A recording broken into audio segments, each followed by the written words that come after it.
when you're talking about de-escalating, things in a prison with angry people, like I struggle to de-escalate conversations with my girlfriend and my mother, like, and so I was involved in an unfortunate event at my jail that involved a hostage situation, and I happened to be the correctional officer that was taken hostage. So I have a kind of a wild story in terms of what I experienced and what I survived and my ongoing recovery since.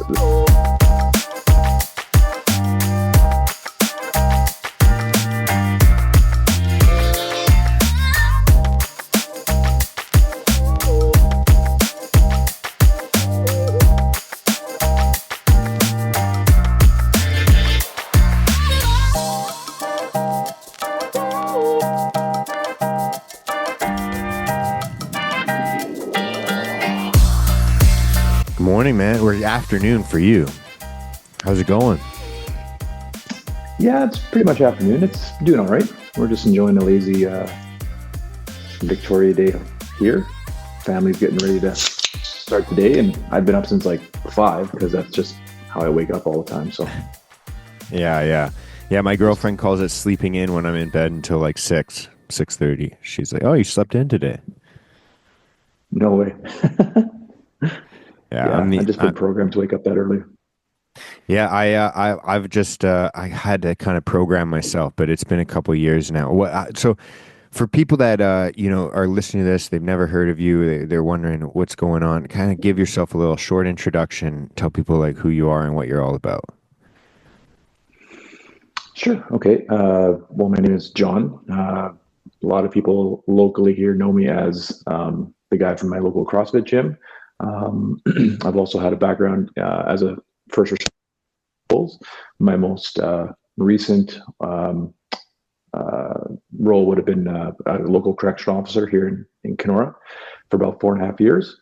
And I was involved in an unfortunate event at my jail that involved a hostage situation.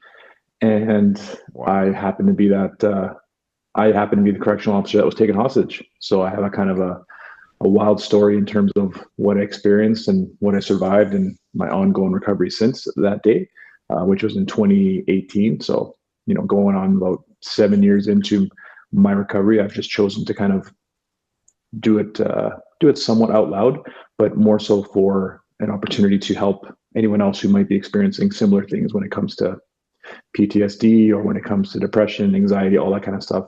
The good things that involved traumatic brain injuries while on the front line. So yeah, in more recent times, I've been involved in fitness still, trying to keep my resilience up in that regard. And I've been doing in-person training, online coaching.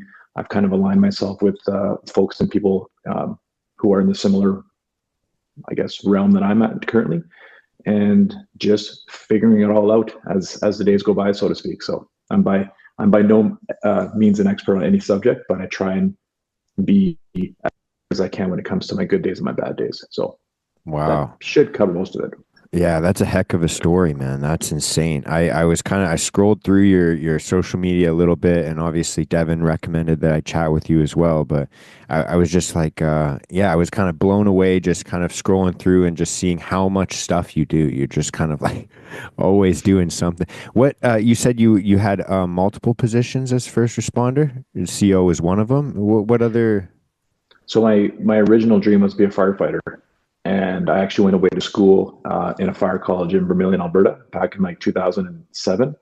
And I had aspirations of being a firefighter and going down that path and completing school and getting a job somewhere out west, whether that be on the rigs, in an apartment, in an airport, just something where I wanted to kind of follow that path. And as life usually does it, you have a well plan laid out, and then things change, and you kind of adapt and roll with it. And I'm no longer a full-time firefighter, but I'm still pursuing a volunteer position here in my hometown. So I've always wanted to do that, and now that I have other things on the go, and now that I have other goals in mind, I was like, I wonder if I should go back and see if I can do that again. So yeah. When it comes to like first responders a lot of the time as a common person like myself, like I'm a carpenter, I'm a general contractor, I do home renovations, that kind of thing. Mm, And I've always been not like squeamish. Well, yeah, squeamish in a way when it comes to like injuries. Like I see like a lot, I've seen, a lot of workplace injuries. I also have played sports growing up. So you see people break their arms, dislocate their arms, etc. mm, You kind of just, you go through that. And I've always been very averse to that. I've always been like, I don't want to see that. I don't want to. I've always had this kind of reverence for first responders. This is what I'm trying to get to, where they can mm. kind of not maybe it is compartmentalized, but just this kind of there's this type of person that can just kind of tuck that away for a little bit and deal with business. Have Mhm. you always been like that, or do you think that that's something people can develop, or is there like what do you think that is? Like what was it inside you that was like I'm gonna risk myself, my life, my safety to climb heights, have to see things that most people shouldn't have to see, those types of things. Like what made you inclined to be like that? Or were you always like that? Or and it's a I, weird question, but it's a good question because a lot of folks who get into, in my experience at least, who get into the first responder world, they have a common, either one common personality trait or a bunch. And mine, I usually fall back on when, how can you see things like that, or how can you experience things like that? Like I'm a very goal orientated person, mm, and when shit's hitting the fan or when things are going off the rails, I tend to boil things down to as basic as a goal as possible. So, for example, in the correctional world, when shit's hitting the fan and someone needs help, all I try and focus on is, okay, this individual needs my help. This individual needs to be, de-escalated, and there may be total chaos going around, but in my experience, I've been pretty good at just kind of blocking all that out and just focusing on, this is the only thing that matters right now. This individual who may be in a crisis or who may need to be, you know, escorted somewhere. I'm aware of what's happening around, but I tend to just kind of get almost like a tunnel vision. And I think sometimes in the first responder world, that could be both a good thing and a bad thing. Like, I'm the first person to admit that, like, when it comes to, let's say, like, bodily fluids, like, I don't like blood, like a whole bunch of blood everywhere, whole bunch of like blood emanating out of the body. Like, I've always been kind of squeamish with that. mm-hmm. But other things that involve, let's say like an injury, or a broken arm or a bone protruding, that kind of stuff, like, that's never been a thing for me. Oh So wow. something about, I don't know, it's just I can't handle seeing, you know blood everywhere. Like, it's so bad for me. Like, I'll pass out if I see someone, like, spurting blood out of an artery. I'll be like, oh, I got to get out of here, because that's just my body going to my mind saying, I'm with you, I can't man. handle that. Yeah. I'm with you. Yeah, there was that's always been something that there's been like a couple conversations I've heard on my podcast, but also like on other podcasts of first responders explaining certain things that they've had to see. Or I remember there was one time I used to do like volunteering on the downtown east side in Vancouver, and there was basically just this one time after weeks and weeks and months of doing this.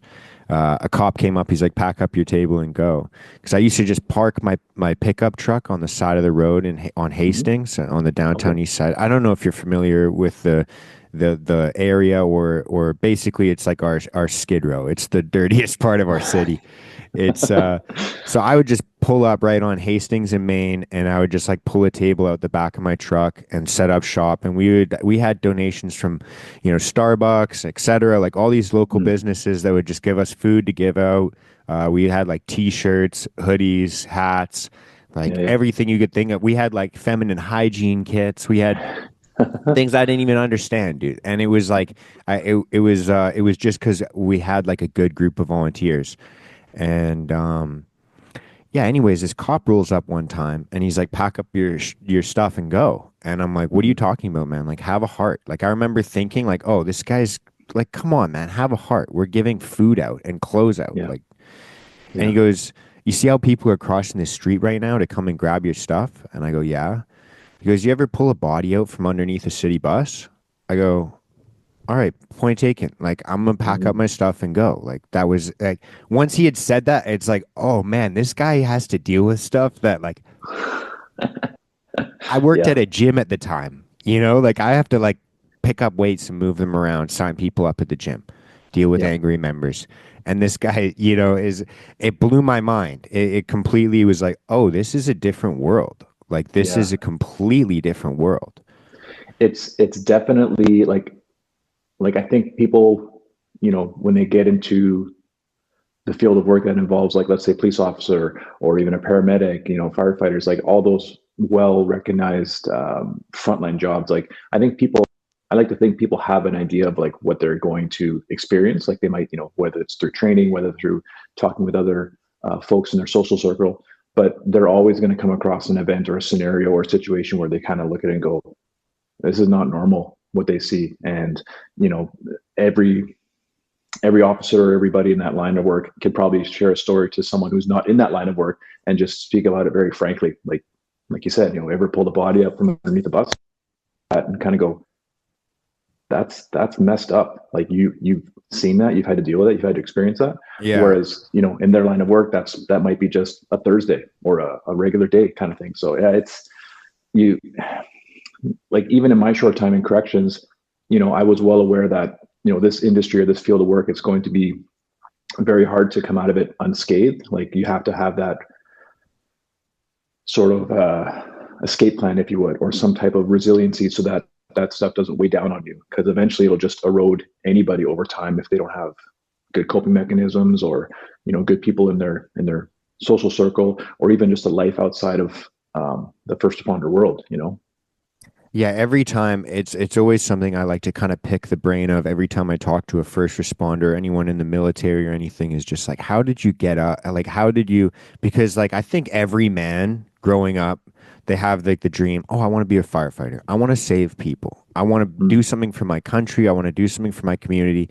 And then there gets a point, like I know for me, where it's like, oh yeah, I'm not that kind of guy, to be honest. mm, Like I really, I'm terrified of heights. I'm squeamish around injuries. Like I've dislocated my own shoulder and had to relocate it, but there's always like the 5 minutes of dizziness after where you're like, I don't yeah, really want to walk around. Like seeing that was pretty gross. Like I'm gonna sit and chill for a bit. yeah, Like there comes a point where I think some men realize I'm like I can contribute, but not in that way. That's not really mm, who I am. mm, I'll build a house for these people. That's the way I decided. yeah, So, yeah. like, was there a point where you're like, you never had that self doubt where you're like, oh, maybe this isn't who I am? Or were you always like, I need to do this? No, I mean, I don't have a cool story that got me involved in corrections, so to speak. I just had a guy, you know, talk amongst some of other friends that I had, and basically just posed the question, would you ever want to come work at the jail?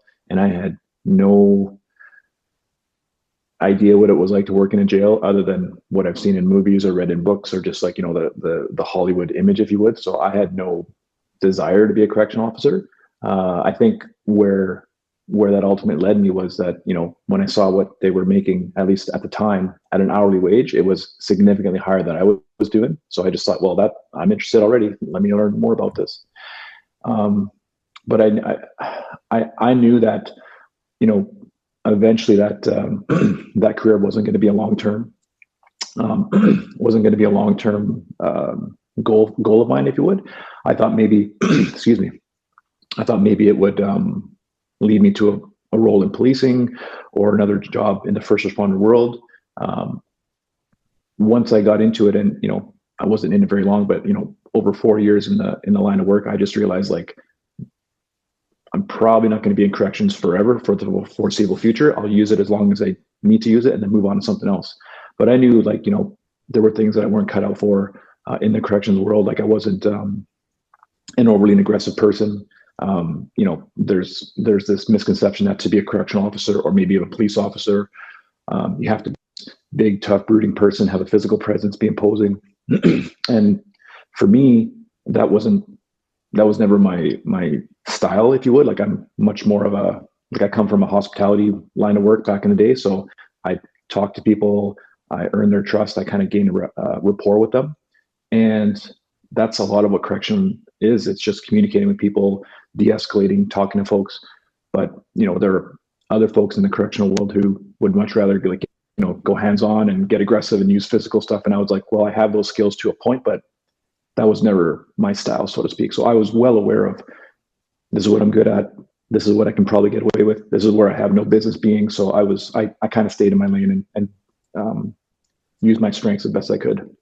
Yeah, that makes sense. I think yeah, and that's a pretty natural way to kind of get. I feel like that's how I've gotten every opportunity in my life is just kind of like a stumbled upon through so and Yep. so. That's really cool. So because I really growing up here, I live in the suburbs of Vancouver, and I didn't even really know we had like a local jail. I actually didn't even know that. It was like a 45-hour away. And the first time I heard about it, I worked with a guy at like a local restaurant, and it turns out he was involved in some stuff and he had to do like a little sentence there. And I only ever realized that we had a jail so close by like receiving a phone call from him. And I was like, yo, this is like a movie. Like I literally I couldn't even fathom. I was like, all that stuff seemed like very American and very like institutionalized. So what was that like when you first kind of like get into being a CEO, when you start to see the insides and you see how everything works? Like what was that like for you? It was very much similar to what you said. Like I knew there was a jail in town here, but I didn't know anybody who worked there. I didn't know who was in there. I didn't know how what the world of an institution looks like. And I can only really speak to the institutions that I've been in, either inside or worked in. Primarily, I did most of my training in a city called Thunder Bay, and we did a couple tours of their jails. But I spent most of my time in the Kenora jail. And if you think about it from a provincial point of view, and Kenora is kind of isolated up in the northern Ontario. Like we're very much a different world from southern Ontario, GTA, Toronto, that area. Mhm. So a lot of times when people say oh I live in Ontario, right away they think Toronto, Windsor, Ottawa, the big city centers, right? When in actuality, like we're 40 minutes from the Manitoba border, so we're actually closer to Winnipeg than we are to the southern Ontario part. So a lot of times when people thought of a jail in Ontario, they thought of big centers like Toronto South and these big things. And at the time, our jail here was pretty small, and it's only classified as a remand center. So anyone who's serving time in the jail is usually there for like 2 years or less. They're either there while their court is getting played out, and then they move away. But because our jail is encapsulates such a wide area, like we get a lot of the same folks who are repeat offenders, and they come in over and over as they figure out their court system. But even in our small jail, there are very much similar characteristics that the big centers have. There's events and there's incidents that happen in the jail that public doesn't really know about, and they kind of corrections as a whole does a very good job of keeping the public unaware of what they need to know versus what they should know. And I was kind of very much ignorant to that process. I just thought, oh, if something happens in the jail, like we tell everybody. Well, no, you don't tell anybody, because security and custody, all that kind of stuff. It's very much like a hush hush industry, and there are good reasons for that, but I also believe there's bad reasons for that.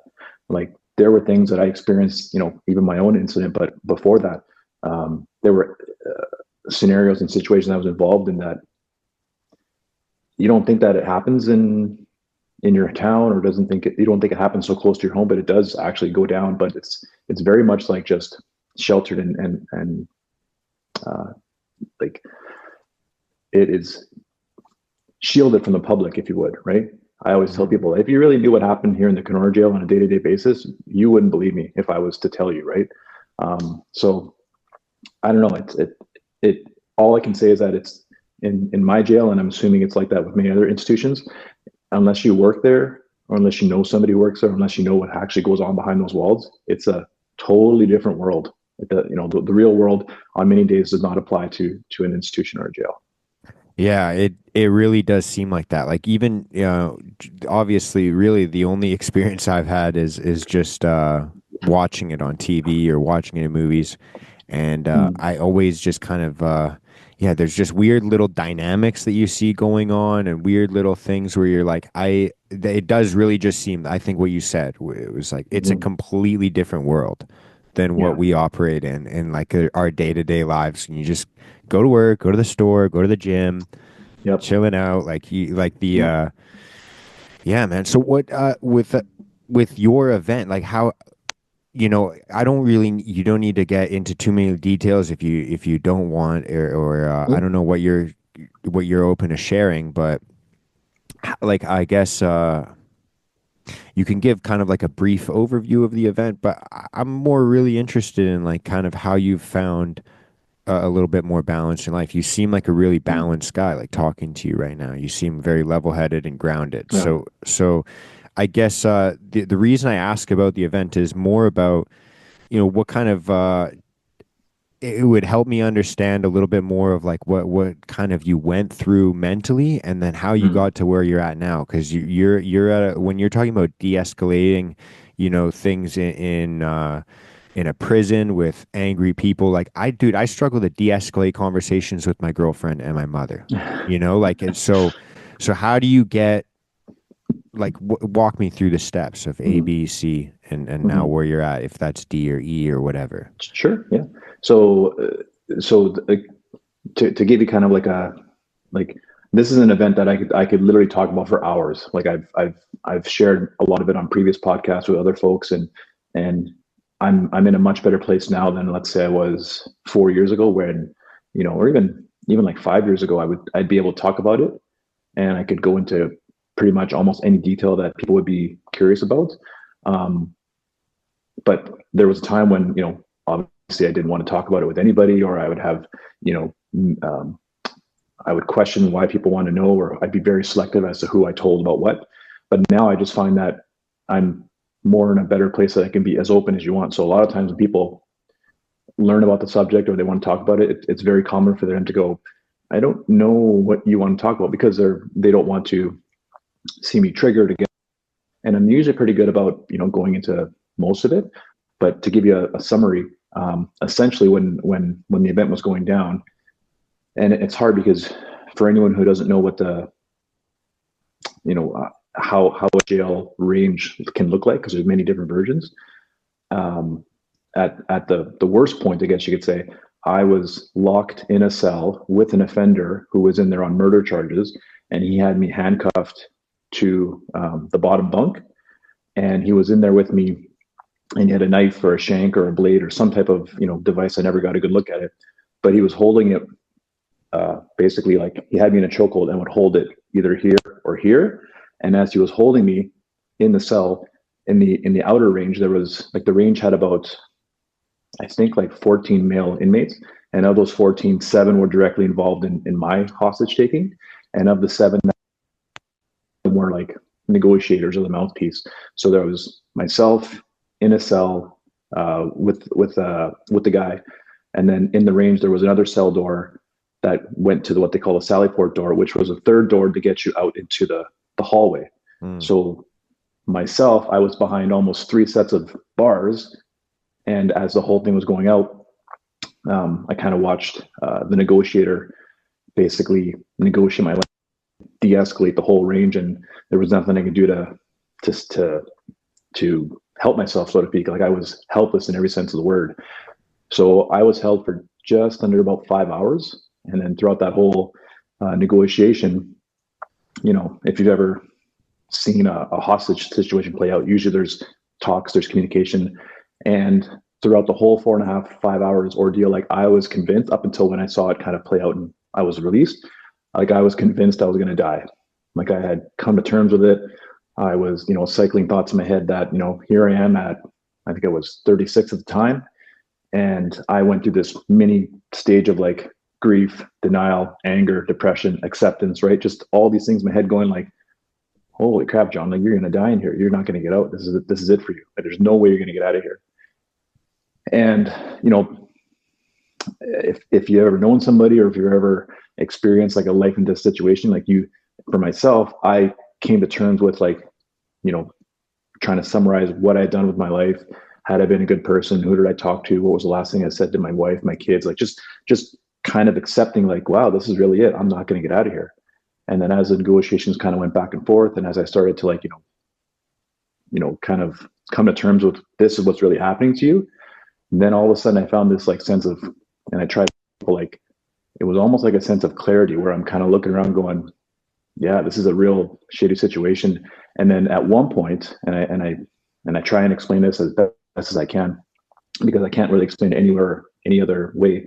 But I literally saw myself at one point, like from a top down view, I saw myself and I saw him and I saw me and I was like, holy crap, I'm dead. Like there, like I'm dead. I've floated out of my body and now I'm at the top of the cell. And as I'm looking down and I can see myself and I go, well, am I dead? No, am I thinking? Like I'm thinking out loud and I go, holy crap, I can see myself. Like this is what's happening going on. And I thought, okay, well, if you're not dead, then what's going on? Well, I don't know. You see, I see me, I see him, I see that stuff going on. Like, what do I do?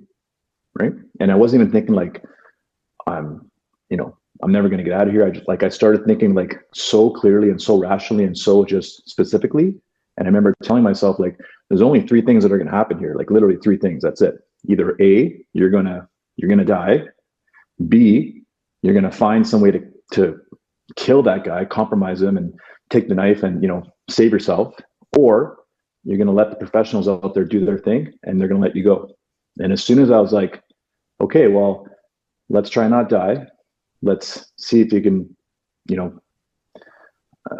kill this guy somehow, as compromised as you are, or let's let this play out. And as soon as I was like, okay, it's going to be either second or third choice, then instantly I was like back in my body and I was like, okay, let's just focus on just those two things. Let's just focus on just those two things. And then I started like remembering some of my training that had been instilled, 4 years ago when it came to this, like, don't do anything stupid, don't be sudden, don't get them angry, just stay alive and, try and let this play out as long as possible. Because the longer these situations play out, typically it ends up being a better positive outcome.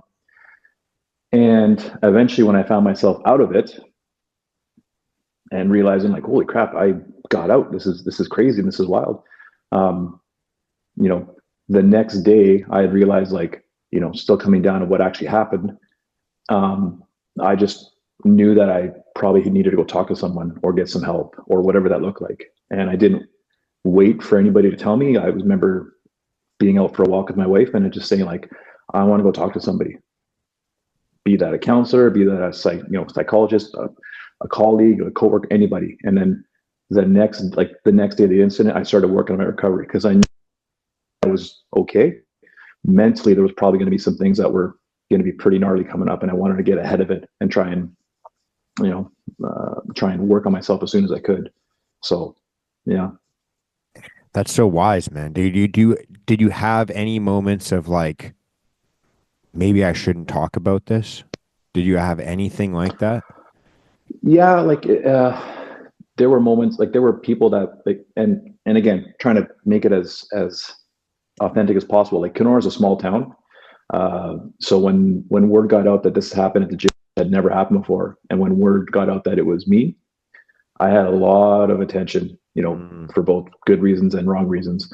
And I'm not a very attentive, like I don't like being the center of attention for anything. And I knew that when this had played out, there'd be an investigation, there'd be some legal aspect, there'd be all these things playing out and people would want to talk to me. But for maybe the first 3 or 4 months, I was very selective as to who I spoke to. The only people I wanted to talk to in the immediate aftermath were my coworkers, my family, and that's it. Like anyone else outside of that very small circle, I was like, not interested. Don't want to open up to you. And, so it was hard at first, even just talking to my coworkers and just realizing what they had gone through. And ironically, they were the ones I was worried about the most. I wasn't worried about, what was I going to do with myself? I was more worried about some people ended up going back to work the next day, which I thought was just wild and couldn't understand how that was even allowed. So I very much put my well-being and my, recovery off to the side. And I was like, what about the other officer who was on the post with me? What about the officers who responded? What about the officers who came in? Like, I'm worried about how they're doing, right? And eventually, as I started talking about it more and more and, learning through lots of trial and error and learning the hard way when it came to trying to understand what had happened, there were setbacks and there were, days that were pretty hard when it came to, just managing my emotions and just how I was trying to process this. But eventually I was just relentless with my recovery, and, had this, I still have this preconceived notion that I'm going to be cured and go back to who I was before that day. And as time goes on, I still realizing, like, there's a different version of me that came out of that day. That old version, he's probably not coming back, but now I have to navigate this new version. Right. And I'm still figuring it out today. Yeah, ain't that the truth? That's a crazy, dude. Everything about that, I have so many questions. But Mm-hmm. I would like, so walk me through like what kinds of things, because you mentioned earlier there was a traumatic brain injury, and Mm-hmm. and so like walk me through kind of like mentally what kinds of things you're going through. Like how did that impact you? Because everyone's so different. Some people they see something that, like I said, they see something that people aren't supposed to see, and then the rest of the time they're like, oh, now I have to look at that and think about that every time I look at my kid or every time I do Yeah. this. Or and then there's other people that I've spoken to where they're like, no, it's just something I had to go through. Like whatever, they kind of have Mm-hmm. this it impacts everybody so differently. So like how did Mm-hmm. that, like for you, what kinds of things were you going through after that? Like obviously mentally and physically. Yeah. Well, I try and help people understand what I'm going through, or what I went through, what I'm still going through mentally.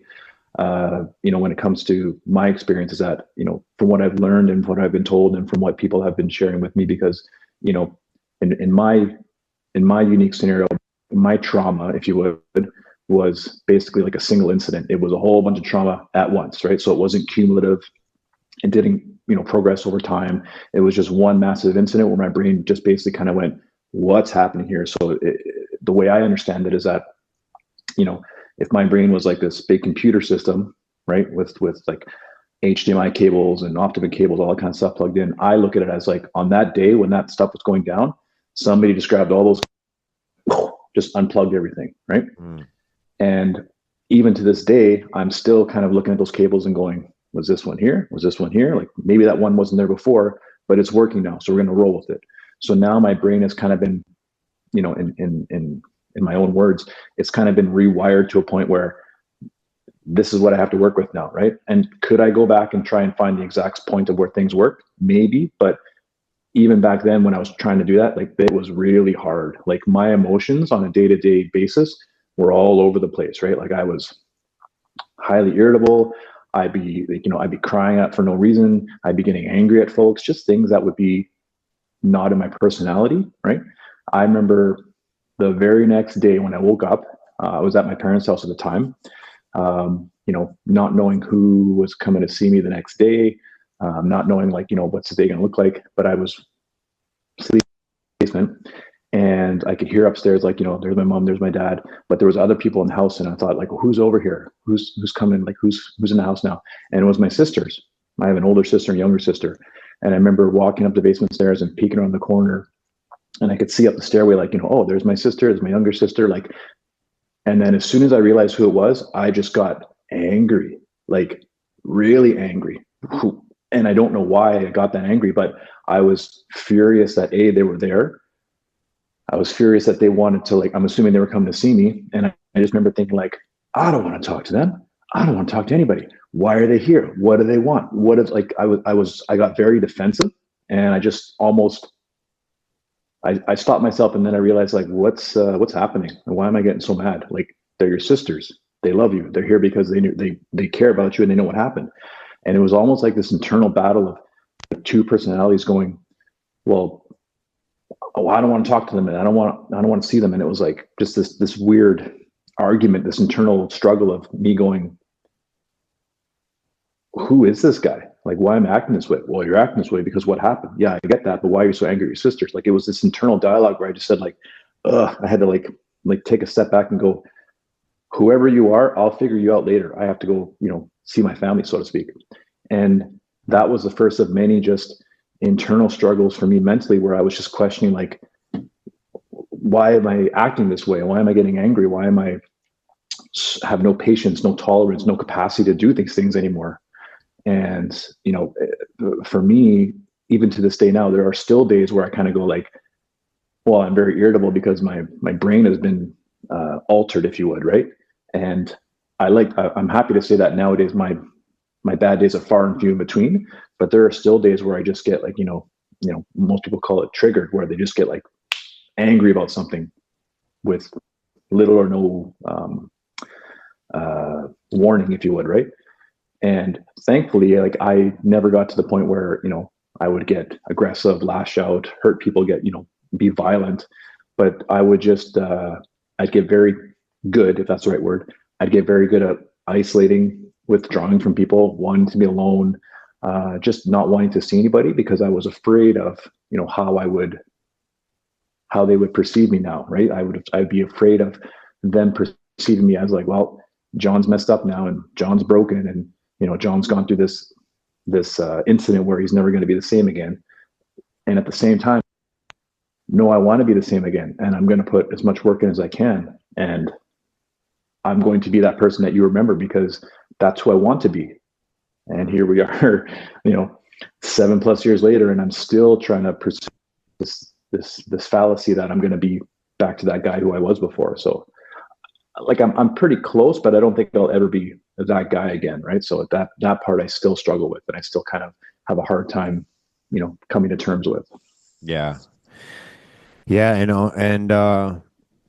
just as a personal, the only thing I can honestly like authentically say is I don't, and maybe you don't even need to be, dude. I think that the person you are right now, I really just listening to you talk, I feel like I'm listening to a podcast. Like I feel like I forget that I'm supposed to be a part of this conversation, but I dude, though I can't relate to what got you there, I can relate a lot to your response to it. Like I relate a lot to the I've always been like a very loudmouth, kind of like class clown type of persona, you know? And Mm, so I anytime I'm not feeling like that and it throughout the years it's been different frequencies or different durations of time, I really relate to the kind of feeling like my neurological pathways would always somehow guide me to just being pissed off or mm, feeling scared or feeling like there was just different struggles that I dealt with. And anytime I felt like I couldn't control that, how I could present myself to other people, I wouldn't want to be around other people. That mm. was pretty much it. Is like if I can't be the funny, you know, Yeah, then I'm just gonna tuck myself away until I can. And that's yeah. that's been the source of a lot of issues in my life. But I so I relate to that a lot. I was gonna ask you kind of, but you illustrated it kind of nicely with your words. You say basically like you, and that's why I relate to you to what you said is because it sounds like you kind of needed to just rewire that neurological pathway of like, I don't know Mm, why, but somehow it ends up at the same destination all the time and hmm. it's pissed off and I don't like that destination. So how can I change this path? Is that Yeah, kind of, do you relate yeah, to that? yeah. Yeah, and I would have a lot of people, try and help me, so to speak, like folks that were, had gone through maybe their own traumas and realized that as I was navigating this path, they were kind of trying to say like, there was one guy who he's still involved with corrections, but he's more like an advocate now. He advocates for safe work environments. He advocates for mental health resources in the correctional world. And I'll never forget now because at the time I had no idea what he was talking about. But there had been an event locally happening in Kenora at the time that involved a boots on the ground peer support fundraising event, trying to bring awareness to it. And I had people that were in my corner, kind of saying like you know, would you want to be a part of that event? Like, I think it might be healthy for you to, talk with peer support. And I was going through peer support at the time. And I said, sure, like I'll go down there and see. I said, but I don't want anyone to see me and I don't want people to know that I'm there. I just kind of, want to hide incognito. And they said, yeah, we'll make sure you're safe. And there was a gentleman out of, I think it was Thunder Bay. And I was so anxious to go into a public setting and, being around, the community for fear of being recognized and for fear of people coming up and asking me my favorite question. Hey, how are you doing? Are you okay? Like I loathe that question to this day. And so I was in my truck, on the parking lot, in the parking lot, watching the things going down, trying to, you know, muster the courage to like get out of your truck, walk in the crowd, go say hi to people, and just be involved. And as I was walking across the parking lot and trying to make my way into this audience of people, as the event was going on, there was a gentleman who had a table set up, and I don't even know how he saw me, but he looked across what was the event, and he kind of pointed at me, and he was like, "It's you, right?" And I look over, and I was like, "Who's that guy?" Right? And he wasn't like quiet about it. He was like, "Hey, like you, like I know you." And right away, I thought, "Okay, red flag. I'm getting out of here." And as I turned to leave, he took it upon himself to walk up and shake my hand. And I was like, my defenses were up, and my anxiousness was that I was ready to like throw down with this guy because I had no idea who he was. And he was like, "My name is Derek, and I know who you are, and I don't want you to say anything." He's like, "But I have an idea of what you're going through, and I just want you to say like you're on a journey, man." And I'm looking at this guy going, "What is this guy talking about?" And he goes, "You're on this journey, and I want you to know that you're not alone, and I want you to know that this journey will be your journey, and your journey alone. So don't let anybody else, steer you off. Like you take this journey to wherever you need to go, and I hope you get through it, man." And then he left, and I was just thought like, what a weird interaction. Who was that guy? What was he talking about? What's this journey talk? Like I thought nothing of it. And then later on, on my own, what I now realize to be a path of recovery and a journey that I'm on, like I ended up talking to him after, and I said, like, I don't know if he knew what I needed to hear that day, but I said, but I had no idea what you were talking about, but I get it now. Like I understand like what you were trying to say. Is this what you meant? And he said, yeah, I didn't know how to bring it up to you because he said, I thought you weren't even ready to see anybody. He's like, but you were talking to people the next day. And I just realized like, you got it. Like you understand, even though you don't know what you're doing, like you realize like you wanted to heal. And I remember his words like just hit me like a truck. And I was like, oh, like what's happening right now? I'm getting like this. He's like, you're getting triggered, man. He's like, just ride the wave. And I thought like, again, he had this weird way of going about explaining things, but like his terminology resonates with me now more and more. And ironically, where I'm at now, I've had the opportunity to not to repeat exactly what he said, but now I get it, what he meant, what he was trying to say back then. He was trying to emphasize like this healing journey that you're choosing to go on. It's going to be a wild ride, and you're going to have these great days, you're going to have these awful days, but he's like, you just got to be persistent and you got to stay on it and try not to put a timeline on, which again, I'm bad for that because I want a schedule, I want a timeline, I want a checklist, I want to do these 10 things and you're finished, right? So Right. he went about it in a very unique way, but I get it now what he was trying to say. So we connect once in a while, and I'm always like, my journey's doing this, and my path is doing this, and yeah. So it's crazy. Like it's such a I learn and figure stuff out on the fly, and when people have felt vulnerable enough to share their stories with me because I've connected with other folks who are dealing with their own trauma and their own healing journeys. A lot of times people will look up to me and they'll say,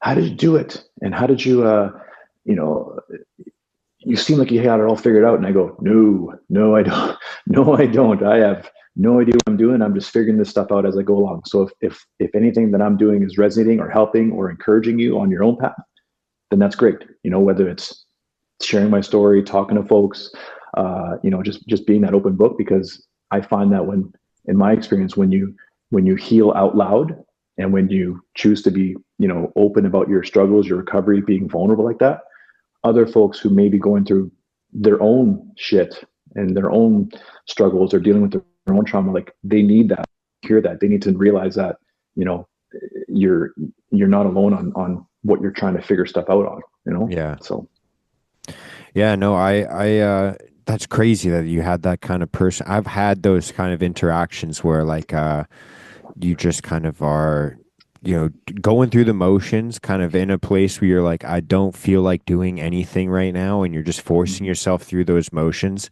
And I don't know if there's like I believe in God, so I think that maybe sometimes he sends people to you.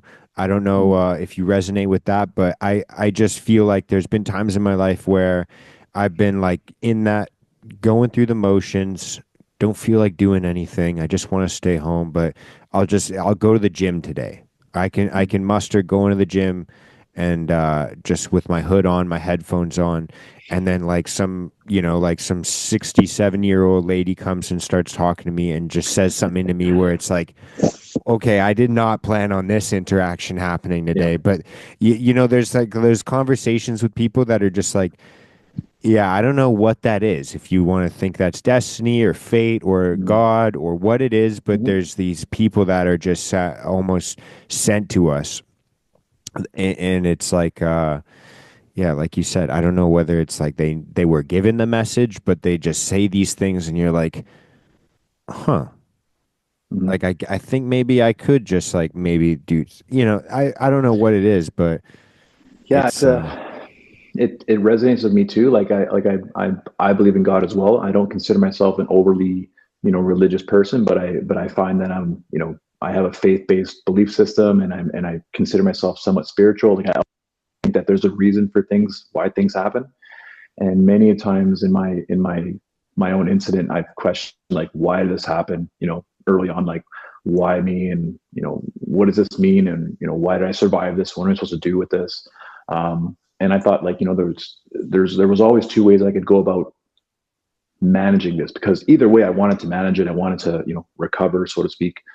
And I thought, well, I could do it without anybody's help, which may or may not be a good idea, maybe really hard, and maybe I might not come out of it.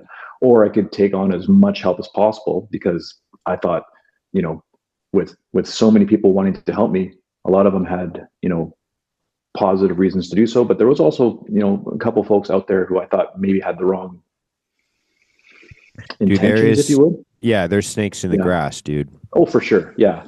And, I like to give everybody, the benefit of the doubt, but there was, on more than one occasion, I could tell, if someone were to reach out for, various reasons, or, hey, would you want to share your story or do that kind of thing? Like, I would respectfully decline, and just kind of base it on, like, I don't think your intentions align with my intentions. So, Yeah. I appreciate you reaching out to me, but I think it's best that I respectfully decline. And some folks were okay with that, and some folks were not okay with that. But again, I'd revert back to, like, this is my recovery and my story and my journey, and I can still choose who I share it with, right?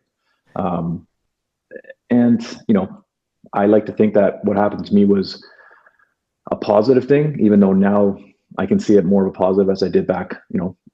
Like, I'm not an angry, vengeful person, but there were days where I could feel myself going that route, and a lot of folks on my on my team, so to speak, or coworkers, like, I'd had a lot of people who were angry for me. I didn't have to get angry. I had a lot of folks who were just like, those motherfuckers are going to burn, and we're going to do this. And I just thought, like, that's not where I need to focus my energy now. But given that Kenora was such a small town, and that this event resonated with so many people, I said, you know what, you're allowed to feel that way. Like, if that's what you need to feel to start healing, that's okay. I'm going to go about it my own way. Um, but I like to think that it was never going to be based in a coming from a place of hurt or anger or vengeance. Like, those feelings popped up naturally, but I that's not who I've ever been. I've always been, let's just figure this out so that everybody wins. And you know, yeah. Yeah.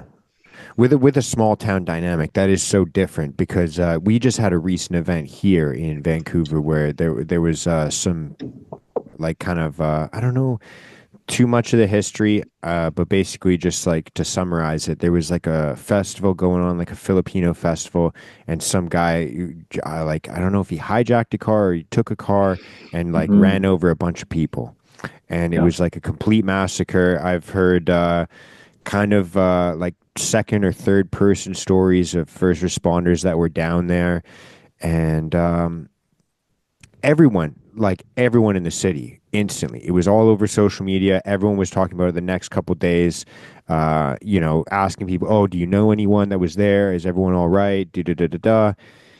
But there was outrage across the Mm. board, and like even like I don't go out at night. I don't know anybody that would like was really there personally that I'm aware of, other than like a friend of a friend kind of thing.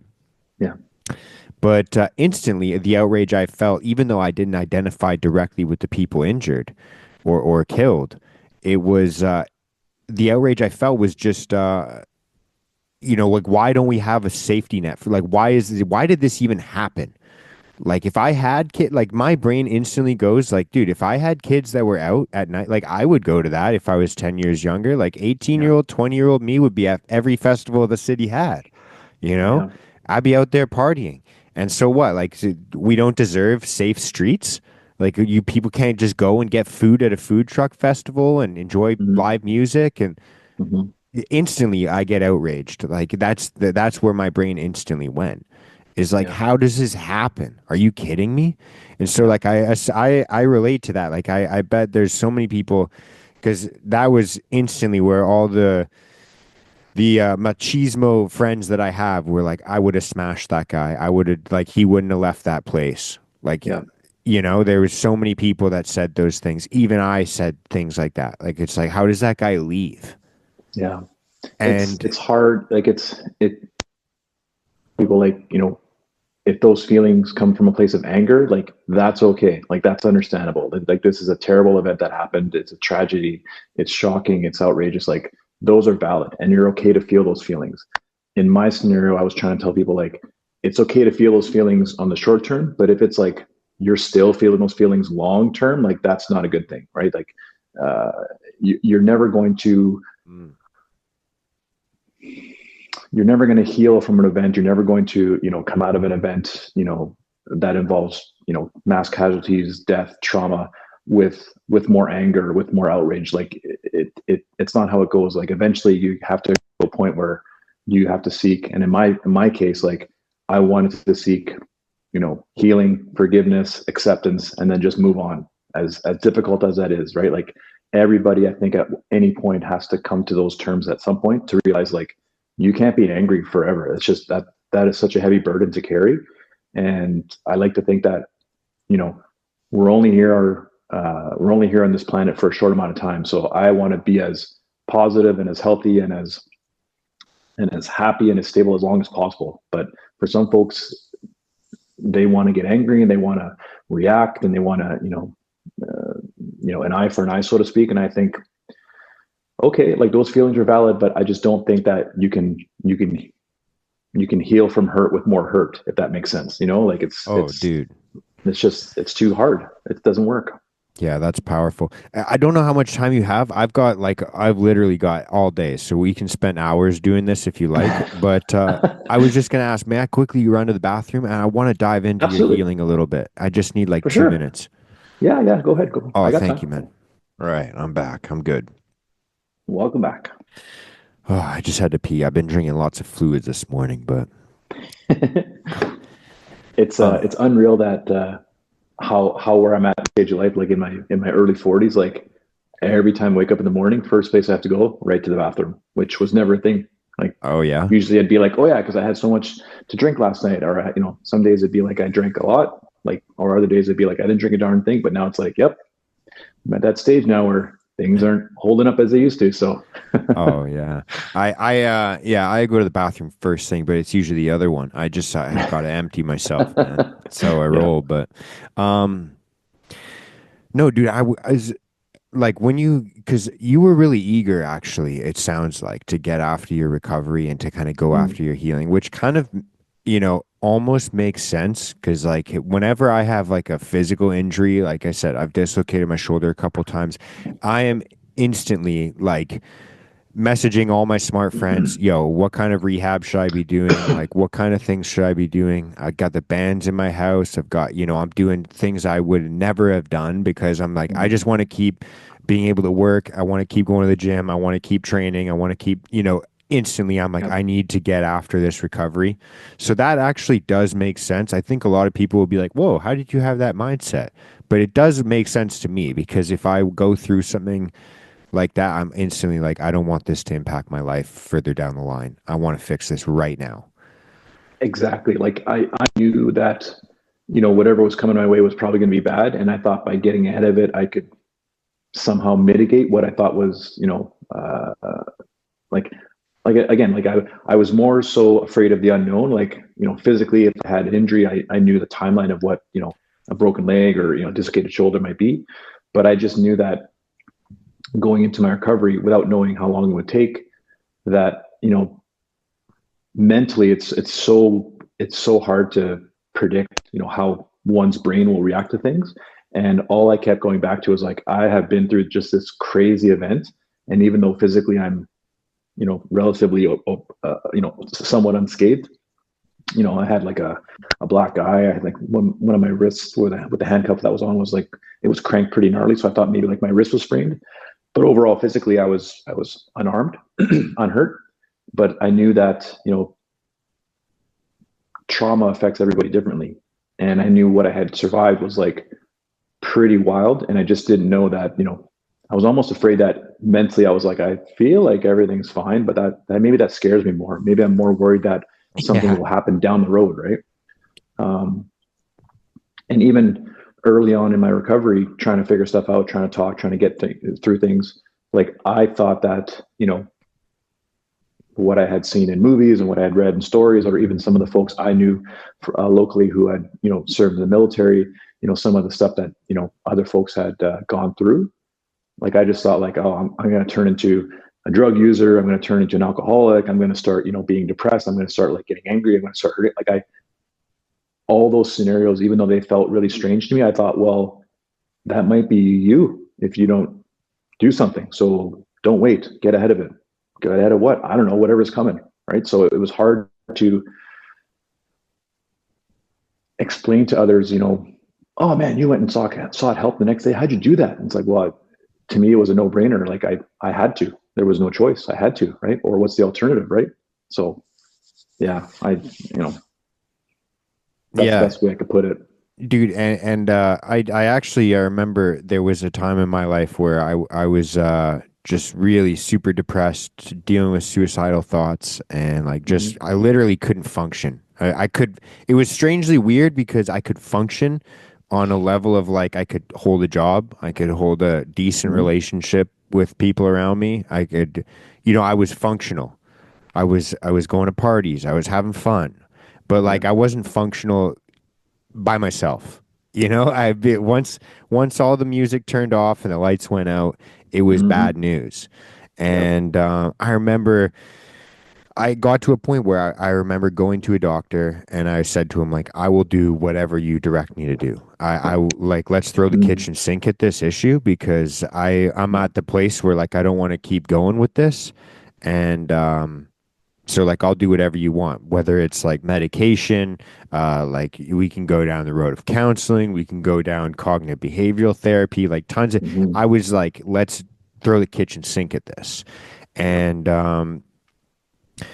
I've like I said, I've kind of experienced online therapy, in person therapy. I've Mm-hmm. experienced medications from doctors, and I've experienced plant medication from friends of mine that actually like legitimately are interested in studying that kind of route and hallucinogenics.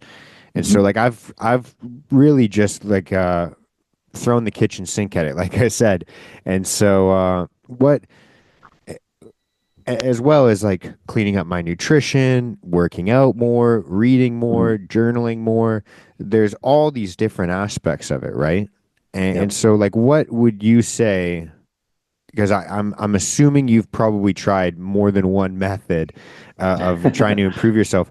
What kinds of experiences did you have? Did you go through? What were some of the positive ones? What were some of the ones that impacted you positively? Mm-hmm. Obviously, this is all case by case. Well, it's not a Yep. one size fit all. But for someone out Mm-hmm. there, like just like kind of share your experience of like, hey, this worked, this didn't work. I had a, Yep. what Yep. what resonates with you? Well, you said it perfectly. Like, it's not a one size fits all scenario. Everybody's different. Everyone has their own, beliefs, what they're comfortable with, and misconceptions. And I was the same way too. I remember one of my first sessions with my psychologist when I sat down and I said, okay, so how long is this going to take? And he kind of looked at me and he said, well, what do you mean? And I said, well, how many sessions do we need? And he said, need for what? I said, to get, at the time I was like, I need to get back to work. So what's this going to take? 5 sessions, 10, 20, right? And he kind of looked at me and he kind of chuckled and he's like, he goes, that's common. I understand what you're saying. And I said, well, like, tell me what I need to do. Tell me what I'm here to talk to you. So what is it? Is it 15? Is it 20? Right? How many sessions do I have to do this with you in order for me to get back to work? And he said, I think you're going to have to start, like come to the notion that you can't put a timeline on this. Right.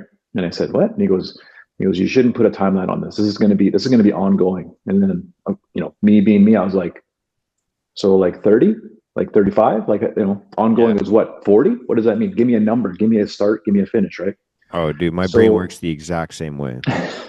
just, I was very much like, if I have to see you for a year, great. That's 12 months. That's twice a week. That's, do the math. And he was like, let's just talk about, let's just talk about today. Right. I said, okay. And I learned through the long, hard way that this is not an easy fix. And this is probably going to be long-term, if not indefinite. So some of the work for me beforehand can continue to still work for me in terms of like putting me in a good mental state and a happy, regulated area has always been fitness. Like fitness could be whatever you want: running, weightlifting, functional fitness, just anything that helps me exert energy outward and gets me to a point of like not exhaustion, but just like a little bit tired. That's always been good. Um, I found that something that is just awesome for me now that was never a thing before is anything that involves like peace and quiet. Hmm. So that could just be, being alone. That could just be going for a walk. That could just usually involves like very few, if not nobody around. And I think what that does is it just kind of calms my thoughts and just keeps me like quiet. But there were also days early on, and even now, that sometimes being alone is bad for me. And early on, I didn't know the difference. Like sometimes I'd be like, I need to be alone because I can't handle everybody. But once I was alone, then those recurring thoughts, those intrusive thoughts would come in, right? So then I realized like, okay, I want to be alone because it helps, but it also hurts me. So I don't know what to do. I'd be in this state of like, I want people to be around, but I don't want them to talk to me. I want people to be around, but I don't want them to look at me. Like I wanted to be alone, but be with people, which I just didn't know how to do that. I didn't know how to, and I come from a fairly big family. We're a family of Greeks and Italians. We're loud and we're boisterous, and people are, so I struggle with the notion that, I don't want to see anybody, but I need them, but they can't help me, but I want them to help me. Like it was just very much this back and forth that I didn't know. I wanted their help, but didn't understand how to communicate what I needed from them. And they were the same way too. They were kind of like, we want to help him, but he gets real angry when we're around. So what do we do? Right. So that part was hard to navigate. Um, and I had people say like, you should try this medication, you should try this, plant-based stuff. And even before my injury, I was very much like, I don't want to see a doctor. I don't want to go to the hospital. I don't want to take any medication. Like I was very much like, if I can't navigate or heal this naturally, then, then I'll only take medication if it's the very last option. So I didn't quite try anything medication wise. I had, even my psychologist said, oh, you could try this and we could look at this. And I was very much like, no, I don't want to do that. Like, and not because I wasn't educated. I was open to it, but I just said, I will only go down that path if I really feel that I need it or I want to try it. And then thankfully I just haven't got to a point even since like, that I felt I needed it. I felt like all my other tools in the toolbox would just be fine.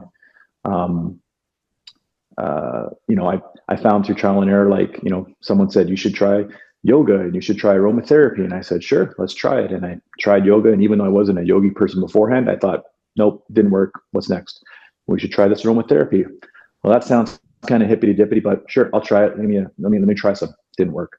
But one thing that someone suggested, which I thought was bogus and actually has been phenomenal, is this sensory deprivation technique called a float pod. And Yeah, I think yeah. there's different styles. Like I can't speak enough about how, for me, it's been just almost a game changer. Like I didn't know what they were, and someone said, you float in this pod and you get like in this little capsule and you're in there. And I thought like, well, that sounds stupid, but hey, I'll try it, right? And the first session I did, which was 90 minutes, I fell asleep and I was like sleeping like a baby. And I think I've done about maybe 6 or 7 since. But for me, I was like, that did wonders for me just to, I keep saying the word regulate, but to me, that just gets me to a point mentally where I'm just like calm and I'm peaceful. And, when I try and tell people what it's like, I just say like, it's so dark and it's so quiet and, it's so dark you can't see your hands in front of your face. And it works for me, right? Whether you call it a Yeah. meditative state, whether you call it a state of, subconsciousness. I said, you can call it whatever you want, but for me, this is what it feels like, and this is why it works. So I can advocate that. It's been something that was suggested to me, which I wasn't really open to, but I thought, hey, I'll try anything, right? And it works. So things that don't work for me, like I said, like um, you know, yoga, meditation in a state that might seem more accepted in the mainstream, right? So if someone were to say to me, well, a float pod, that's meditating. Sure, okay, but I classify it as this. So call a spade a spade. Um, I don't know. Like I have about maybe 5 or 6 go-tos that have always worked. Very rarely have those 5 or 6 things not worked. Where then I go, okay, now I'm back to square one. Um, It yeah, sounds like, it's sorry to cut you no. Go off. I was just gonna say, it sounds like I've actually never done that. I actually have a gift card to one, like a local one in ahead. Vancouver Okay. here, and I've been meaning to go and check it out because I've heard about them on podcasts. But Hmm. it sounds like it's because it's like the water that you float in is like body temperature, right? And so like Yes. it Yeah. feels like you're literally floating, like there's Yep. nothing. And so I kind of like that idea because it sounds like basically it allows you to like just kind of forget about physical sensations Hmm. and just like kind of maybe analyze your thoughts or just kind of forget that you're thinking Yeah, almost. like there was a little bit of a learning curve on my second one. I thought because the first one worked so flawlessly, the second one would be just as good. But because I'm a bigger person, I had to kind of configure myself in this weird starfish configuration. And as long as I didn't move, I couldn't feel anything. But if I were to like shift over a little bit, I could feel the wall of the Uh, of the pod, and then it kind of took me out of it. So for the second time, I kept floating and I kept like hitting the wall, and I couldn't get back to that initial state. But yeah, the water's not very hot, not very cold. It's just at a weird body temperature. And if you can get yourself comfortable with floating, I want to say like kind of unnaturally, because normally we have this buoyancy when we go into the water, we can float. But because this water in there has a little more, it's like the salt, uh, right? Epsom yeah, salt or it's got whatever. this salt balance that if you fight against that buoyancy, it gets uncomfortable. So you have to learn how to float without floating, which is a weird way of saying it. So some folks, it takes a little while for them to feel that. But once you get into that state, you're like, yeah, I don't feel anything, I don't see anything, and you're just kind of alone with your thoughts. And you could fall asleep and just relax, or you can kind of sit there and just kind of accept the reality that what could this feel like? If someone who doesn't has never experienced it, it's like, what does it feel like in there? Well, it kind of feels like nothing. Yeah. Well, that sounds odd, but that's the best way I can explain it, right? So it's just you and your thoughts. So aside from that, what kinds of things? Because you said you were going to, like you said, a psychiatrist or psychologist, I think. Psychologist, yeah. And so what other things have you kind of have helped you? You said there's like six main things. There's like the Hmm. floating, there's Yeah. the exercise, which those definitely like that idea of exercising, Yeah. the quiet moments in life as well. Hmm. You mentioned, and that's how I see like kind of reading and journaling. It's like kind Yeah. of a weird practice of like I gotta it depends on what I'm doing when I'm by myself. If I'm just Hmm. watching movies or I'm watching shows or, doing whatever else men do when they're by themselves with screens, Yeah. and like that's a very destructive kind of feeling by myself. But there's other times where it's like, oh, if I go for a run, catch a workout, I'm Hmm. just spending time by myself or reading or journaling or Yeah. stretching like I do Yeah. like I'm not like a yogi per se, but I definitely do like a good 45-minute stretch just to Hmm. like move around. I get super tight in different areas, but whatever, it's Hmm. there's a difference between the time spent alone, and it's kind of Yeah. like a practice of like I got to practice more doing the constructive time spent alone, not the destructive kind. But what Yeah. other things would you say were like the big impacts of like kind of rewiring that pathway for yourself? I surprisingly talking with people has been very. very, very therapeutic and helpful for me.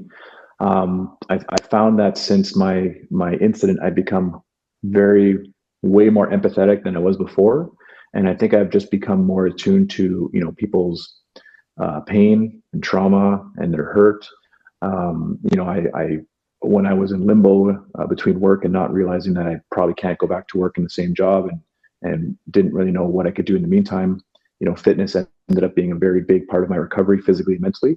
But from a strictly emotional side, like I was all over the place. I'd be crying, I'd be angry, I'd be furious, I'd be blubbering, and learning through trial and error, what it was like to be triggered, and not managing my emotions and not being in control of getting really upset and really angry.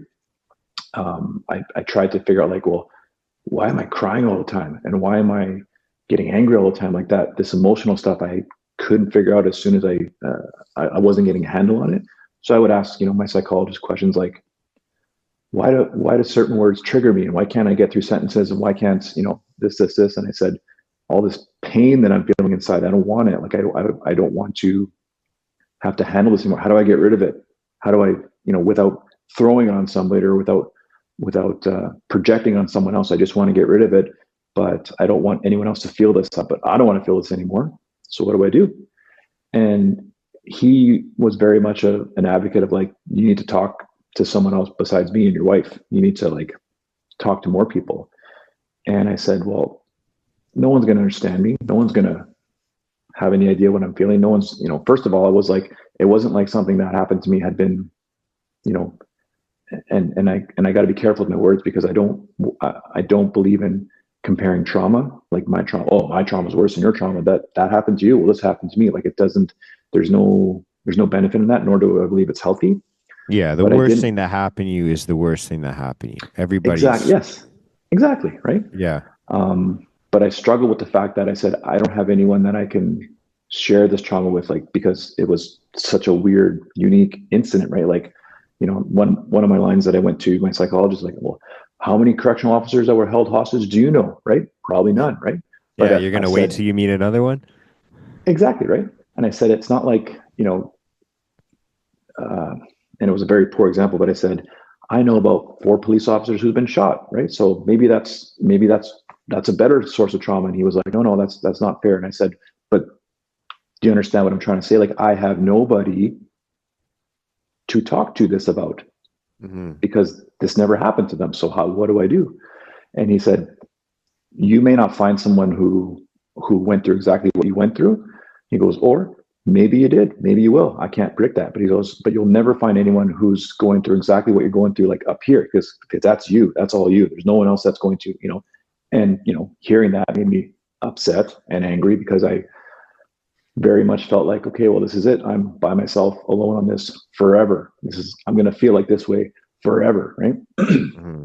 But in hearing those words, I think it opened me up to the idea that I need to talk more, and I need to tell people what I'm feeling, whether it benefits them, whether it not benefits them, because selfishly it helps me. But now I realize that it's less about helping me, and now I find that it's helping more people, if that makes sense. And I've 100%. always been someone who just wants to help people, whether it's something small, whether it's something big. But if what I can try and explain to others helps them in any way, like I've always said, if my story resonates or helps or can identify with anybody, even if it's just one person, for one thought, for one moment, for one, then I think there's a benefit in that. And I think it speaks to a bigger topic of just the idea that you can heal from things no matter how crappy they are, right? I like to believe that, because Yeah. I've met so many other great people who, I feel that they've either have overcome or are still overcoming way worse than what I've been through, right? Without doing the comparing trauma game, right? So I just think that, yeah. Sorry, go on. I just think that there's benefit, and there's healing that can be shared with everybody, even if your healing journeys are different, even if your scenarios are different, even if what trauma you carry is totally different. I think as humans, we all kind of boil down to, like, we experience pain, we experience suffering, but we can also experience growth, healing, um, you know, coming out the other side of it, right? Because, and I tell a few people in my journey that that there were times where I was like, I had those intrusive suicidal thoughts, and I thought like, okay, well, it's not that I want to end my life. I just want this pain to stop. That I was aware of that, and even thinking the way that the thoughts would still kind of get, um, so intrusive that I thought like, man, I can't believe I'm actually rationally thinking about this, while at the same time going, you don't want your life to end. You just want this pain to go away. Yeah, I get that. And then there's that internal dialogue going back and forth, and I'm going like, wow, I really want not, I really want this pain to end. And I'm thinking that this way is the only way to do it. No, there's got to be a better way. There's got to be a better way. So, Yeah, there's a couple things you were saying that I just it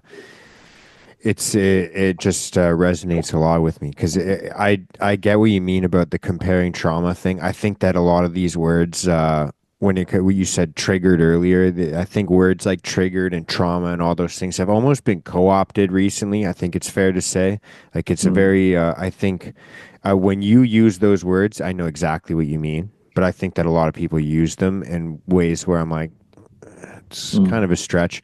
But the idea that we feel so unique in what we've gone through. Like I know, like I could list some things that have impacted me in a positive slash negative way, like things I've gone through, where I'm like, yeah, that's pretty unique. Like I don't know a lot of people that have gone through something like that. But there's always like this idea that this like kind of thought pattern that I go through where I'm like, in all of human history, do you really think that you're the first person to go through this kind of situation? Like chances are it's actually a lot more common than we mm, think. But mm, when you zoom into the lens of like, well, I'm here right now, and I know, yeah, I've got like 1,700 Facebook friends or whatever, like out of all those people, no one's encountered this situation. It's very mm, easy to like isolate and think, oh, we're the only ones that have gone through this. yeah. But I get what you mean as well about the idea of like, here we in Vancouver, like our winters, they get like -10, maybe feels like, -15. And if I'm Mm. outside and I'm freezing my nuts off and I'm FaceTiming you and I'm like, dude, it's so cold here. You're like, what is it, -10? Like, are you kidding me? Bro, it Yeah. gets -30. It gets negative whatever here. Like, that's not cold. Like, we get cold. Like, that Mm, doesn't really make me any warmer. mm, It's like, well, I'm still freezing my little chestnuts off here, man. Like, I get that it's colder where you're at, but that doesn't warm me up. That mhm. doesn't make my life any better. Like, I'm Yeah. still unhappy. I'm still suffering. And, Yeah. and like, it's kind of a funny visualization when you think of it that way, but that's the reality of it is like there's people out there that are suffering, and yeah, okay, granted, you're probably suffering more, or maybe they're suffering more, or whatever the dynamic that we kind of assert to the situation. But it's like, Mhm. yeah, there's still people that need a little bit of a hug, maybe a warm sweater from the dryer, like warm them Yep. up a bit. Yeah. And that's all we're all looking for is like, yeah, no, I'm cold. No, no, dude, I'm cold. And it's like, hey, dude, we're actually all cold. We could be like warm each other up. Yeah. Like that's the Yeah. weird, funny part about it. And not to get too hippy dippy, because Mhm. but an interesting kind of comparison to make, because it's like, why are we even talking about this? Like we're both suffering. What the fuck? Like Mhm. why are we Yeah. doing this? Yeah. Like it's to me, it's always been about like, you know, we can argue about this, and maybe it goes back to my correctional officer background, where someone's having a really shitty day in the ranges, right? Granted, they're in there for charges, whatever, and they got to be there for 3 months, and here I am walking onto my shift, getting ready to interact myself with these guys and girls for like 12 hours. And I might go down the range saying good morning, how's everyone doing, kind of thing. And if someone looks at me, kind of goes like, hey, go fuck yourself, like I don't want to talk, why are you so goddamn happy, right? And I kind of go, I could just walk away and pretend I didn't hear that, or I can choose to engage this individual and be like, well, why are you feeling this way, right? So many times I would just do option B and be like, well, hey man, what's up? Why are you feeling so, And they would like yell obscenities and get angry and like, do these things. And I could be like, all right, well, there's two ways I can handle this. I can throw it back at you and we can have a really shitty day here, or I can maybe listen to you, and maybe no one's talking, maybe no one's spoken to you in like 4 days, and I'm the first person officer to, talk to you. And it turns out that more often than not, that's all they wanted. They just wanted a little bit of human interaction, right? And yeah, you might be in jail, you might be this institution, but you're a person, I'm a person, we're both here. So how can we make my go-to line was, you know, how can I make the next 10 hours here a little better than yesterday? Like what is it I can do, right? Here's what I can do, here's what I can't do, but let's find some common ground and just try and get through this day together as humans, right? And I think for me that worked out my benefit, because more often than not, it would make my shift a lot easier, as opposed to me just flipping someone off and saying, I'm the officer, you're the inmate, and now we're going to have this power dynamic all day. And I would see that from time to time. And I just thought, like, is that really necessary? Like, you don't, why make this stressful day even more stressful? Let's just try and tone it down a bit and see how we can work together. Right. So, and if by working together, we help each other, right, then we both win. Yeah, yeah. I get that, man. I Mm-hmm. it's so difficult to take yourself outside the like I need to win this situation. Yeah. Because I feel like, especially as men, there's this always like kind of I like the bravado of like, Mm-hmm. oh, dude, I can't let someone disrespect me like that. He Yeah. said this. He used Yeah. it like like Did you hear what he called me? Like, yeah, yeah, yeah, sure. Okay. Whatever. Like, yeah, it's, we're not here that long, and I'd rather just be here and use my time as positively as I possibly can. Right. So, yeah. It's dude. Do you have any like tips for like de-escalation or anything like that? Because like I said, dude, like I think the average man like just struggle, and I don't mean to just like stick it down to one gender, but I just definitely mm-hmm. think that like I know it's so difficult sometimes when you're having an issue with your girlfriend or your mom or Yeah. whatever it is, and you get this like, no, she doesn't know how wrong that she is, and I doesn't know how right that I am. Do you have like any techniques that like kind of help you like take yourself outside that moment of like, hey, let's actually just try and make this situation better for everybody as Mm-hmm. opposed to just like Yeah. condemning people I love verbally? Well, it's hard because I'm a very stubborn person, and my wife will be the very first person to tell you that, oh, John's terrible at, communicating sometimes, and rightfully so. I can be very much really good at de-escalation, out in the real world at work, and then just be the opposite at home. I could just be this grumpy, Mm. one-sided, not open to anything when I get home. Dude, I relate But to that a lot. but I think it just boils down to some type of communication, right? Some type of listening, letting people get their thoughts out, albeit maybe not how you would like to hear it, but just they need they need to communicate. And it's very easy to turn it into an argument. Like, everybody can, it could be a yelling match, no problem, right? No one really wins. But I think the harder work involves listening and trying to come to a place of understanding, and trying to put yourself in their shoes and realizing, like, okay, this is how I see it, but if I can just wrap my brain around what they're seeing, what they're hearing, what they're feeling, what they're you know their perspective, I think that usually will help. Obviously, every scenario and personality and egos are different, and it's not always going to work. But I think it starts with just like, you can say what you need to say, as try and do it politely and respectfully, and be open to having someone interpret that, and then you have to in turn return that to the other person, let them talk, right? So keeping both lines of communication open, and just being humble as well too. Like, know that you can't always be right, even though you feel like you're right, and trying to decide, like, is this really worth you know going to war over? Is this really worth a battle? Like, what's really at play here, right? Many times at work, at the jail, it'd be like, are we really getting this angry over an extra sandwich? Like, is that all this is all about? Or you needed to have 20 minutes outside, and that 20 minutes turned into 10 minutes, and you want like 30 minutes more. Okay, well, rather than me going, no, you can't have that, I could just say, well, let me see what I can do, right? If I can't give you that 30 minutes, I can give you like an extra 5 minutes. Will that work, right? Showing people that you're willing to make an effort to find a common win, I think, goes a long way, as opposed to someone just saying, no, I'm right and my way, and that power dynamic, right? So, but it doesn't always work out that way. It's just, you know I'm I'm not an expert in it by any means, but I think listening, communicating, and trying to work together is a good way to start. Yeah. Yeah, I can only imagine, dude, because like I said, there's always like yeah, and a jail would be so different, dude, because when I'm literally like replaying scenarios in my head of like conversations, like I said, with my girlfriend, my mom, or friends or whatever.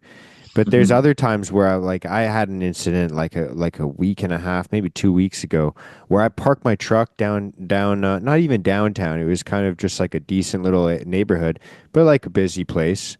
Um, and like this is like a safe little like it's Kerrisdale for people that know Vancouver. It's you could look it up. It's just like it's literally like one of the more richer, wealthier places. I was driving past on my way home from work, and I go to I just park and I go to pay the meter, and there's this guy just kind of like like dogging me, like looking at me a little, Mm-hmm. like he's looking for a fight kind of thing. Mm-hmm. And I like look at him and I'm like, you good? Like not in like a super confrontational, but like I need to see where this is going, and I'd rather Yep. just take some initiative. And Yep. I'm like, yo, are you good? And he's like, I'm good. And I'm like, all right, well, have a good day, man. Like, Yep. I didn't even like, I just got back in my truck. I'm like, I'm not leaving my truck here. This idiot's gonna fucking smash my window or something. But Yep. there's like these like situations that play out where, like, in my head, I'm thinking about, like, how do I interact with this guy? And it was just like, I actually don't need to. Like, fuck it. This Yep. isn't even worth it. Like, Yep. Yeah. Yeah. Sometimes it's like it's not worth it's not worth going to war over. It's not worth getting, what's the payoff? You guys throw down and someone gets hurt and your truck gets smashed, and then what, right? yeah, It's easier to, call it putting your ego aside or putting your personality aside, just being like, it's not worth it, right? And many in the correctional officer world, like it's just better off to do that, right? I'd have a handful of inmates who didn't matter how I tried to work with them, didn't matter what I said. They were just looking for a fight. They were just looking to throw down. I'd just be like, sorry, man, I'm not going to give that to you because A, I'm not interested in the paperwork afterwards, and B, like I'm not going to give you what you want. Like it's not going to happen. So I said, you could always just try someone else, right? There are other officers who would love to go down that path with you. I'm not that one today, so I would keep our interactions brief, minimal, um, far and few between, because there are some days where it's like, I can't help you, man. Like you're not choosing to work with me, so here's what you're going to get from me, and that's it. No more, no less, right? So. yeah. I guess that's the hard part because I know that a lot of times with myself, one of the practices I have to do is exactly that. Like I get to a point where I can feel like and it could be just in regular everyday conversations where I just feel my jaw or my fist clench a bit, and I'm like, oh, Yep. I'm going to that place, and I just need to tell people like, yo, I'm not in the position to continue this conversation. Like I gotta just Mm-hmm. withdraw a bit. Like I'll Yep. talk to you in 5 or 10.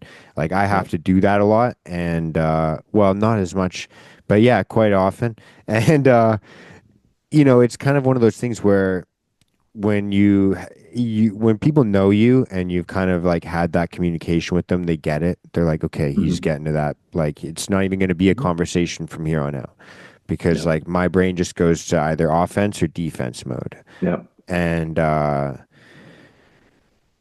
it's tough when you're in a position like that where it's your job, where you're Mm-hmm. like, oh no, I'm actually paid to be in this position. Like there's Yep. no like withdrawing from it. It's like, no, no, that's the reason I'm here is Mm-hmm. to be in this position. So Mm-hmm. like like have you struggled with setting those boundaries of like, yo, we need to figure something out here because it feels like there's no opportunity for you to just be like, yo, I need 15 minutes. Like there's the Yeah, it's tough. Like every institution is different. Like it was very commonplace at the jail that I worked at, where if I was on a post, right, my position involved, looking after four ranges, you know, every range had about, 15, 20 people. So on any given day, I was responsible and overseeing the care, custody, and control of about like 80 inmates. So it would be like, well, I could either walk around and rock the boat and have a really shitty day, or I could try and like calm the waves if I'm walking in there and I could just feel the tension. Those were the most challenging days when, you walk onto your post and for whatever reason, you could just feel the tension in the room. Like correctional officers get really good at like, feeling the vibe, if you would, right? Walking into a room. I think most people have that sense, but just think of it as like, instead of walking into a room with, 4 or 5 people that are a little agitated or, a little heightened or a little unhappy. Now you're walking into, a hallway with like 80 of them. And guess what? They're all have charges that look like this, and they're all,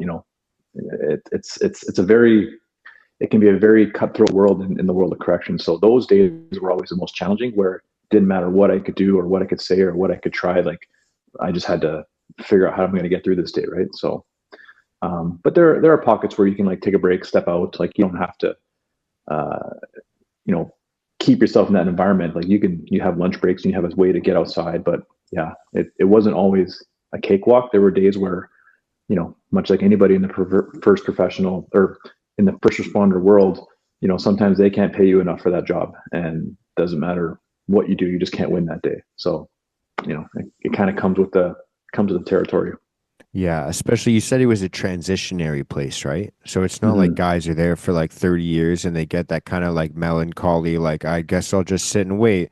Everyone Yep. there is on edge, like, where am I going? What's going to Yeah. happen? Can I get Coming and back in going. court? Yeah. I Mm-hmm. don't even deserve to be here. You don't understand Yeah. what's happened to me and blah, blah, Yeah. blah, blah, blah.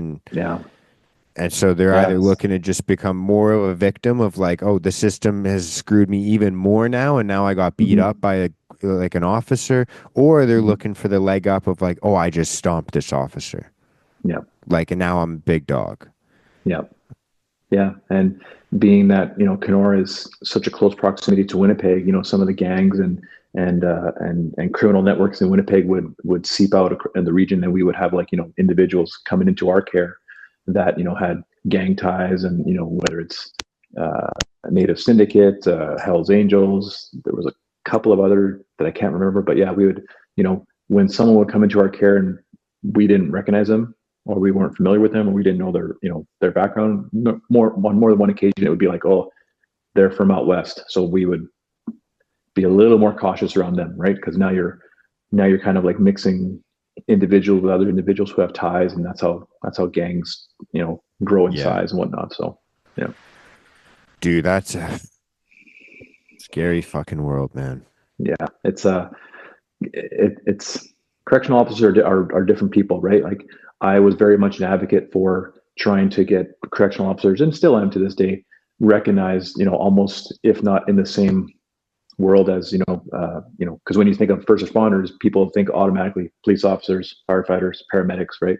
But that also includes like correctional officers, dispatch, people that work in dispatch, nurses, Border tow truck guards, driver. Exactly, right. Border guards, border patrol, military, like it's very much like become, Coast well, first, Guard. Yeah, Coast yep, Guard. Coast Guard, yep, yep. I always tell people like, you know, in the public space, so to speak, like when you call 911, you get, police, fire, ambulance, whatever.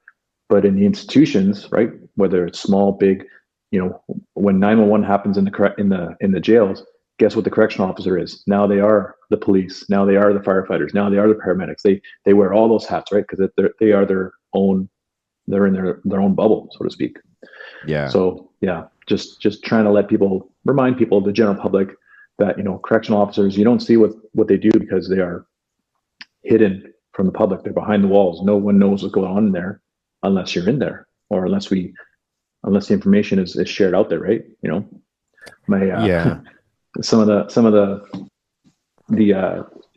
examples that would tell people that, if there was an incident that happened in the Kenora jail, like as an example, like someone read in the paper or read online, oh, there was an isolated incident that happened in the Kenora jail, and it was contained to whatever, and there was no threat to public safety, and the event is over.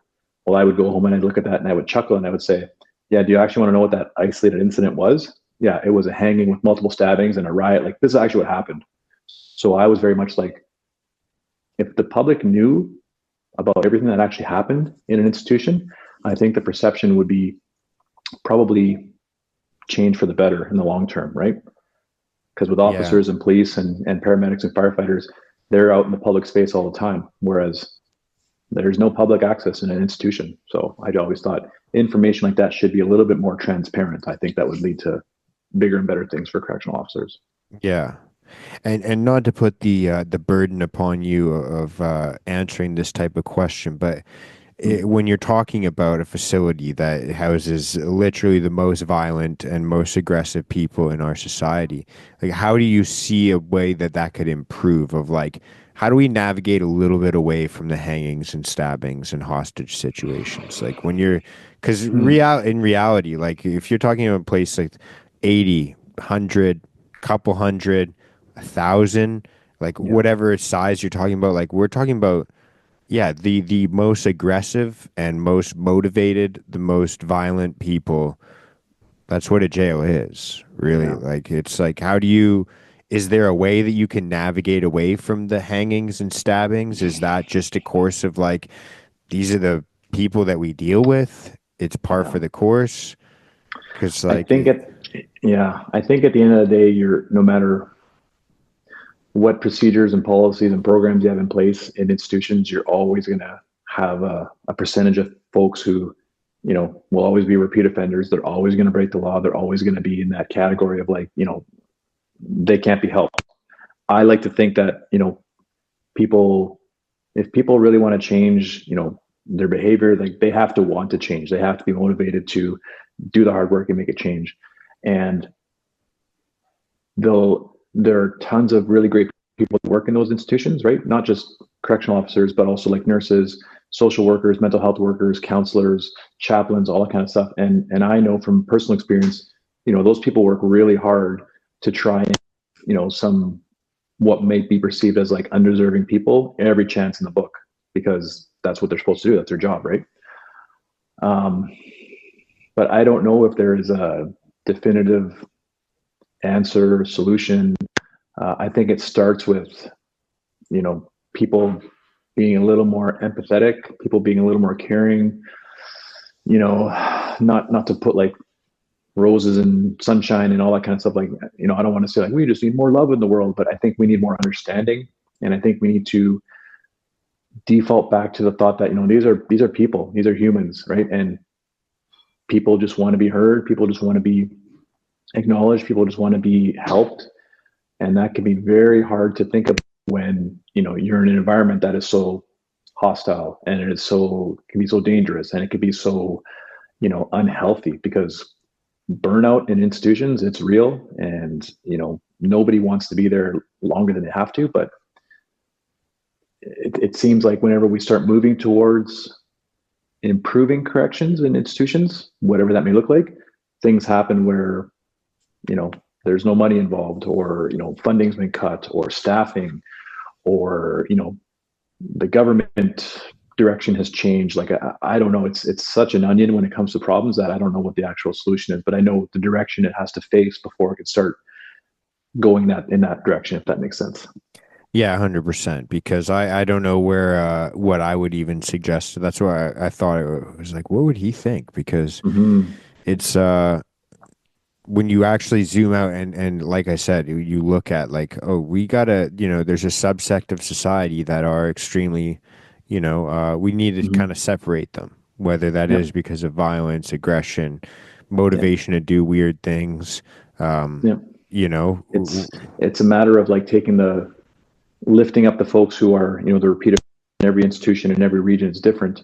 But I know for Kenora, in our area, a lot of the inmate population is Indigenous, mhm. and with the Indigenous community and the outlying uh, um, the outlying communities from Kenora, there are a lot of folks who are marginalized, who are at risk and of becoming um, like they're more prone to drug addiction, alcohol. They come from generational trauma, and pulling the curtain back even further, like we're looking at like the idea of reconciliation as a broader picture. Like it starts way back there Yep. in our neck of the woods. um, so I know with that, it's about trying to give opportunities to everybody to come up from the trauma that they've been experienced their whole life. So and that's just putting a little spotlight on our area specifically, just based on what I've seen and where I'm currently at now with my job. So Yeah, it is definitely a stain on our like I think every province they have their own kind of way of experiencing that and how it's Hmm. still um I guess like the bell still rings today. Like I know Hmm. in BC Hmm. there's definitely a lot of stuff around Kamloops especially was where those like residential schools were found. Yep. And Yep.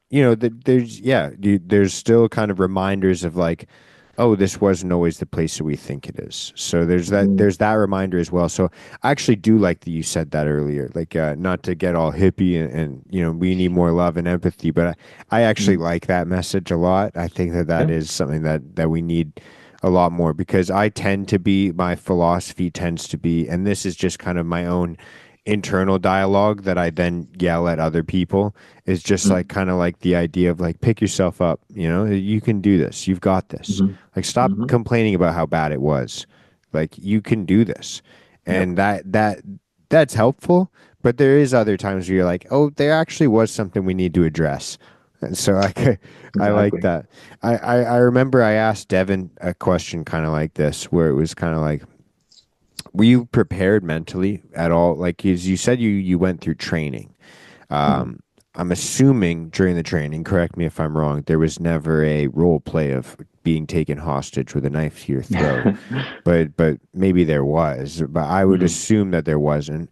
And so, like, were you kind of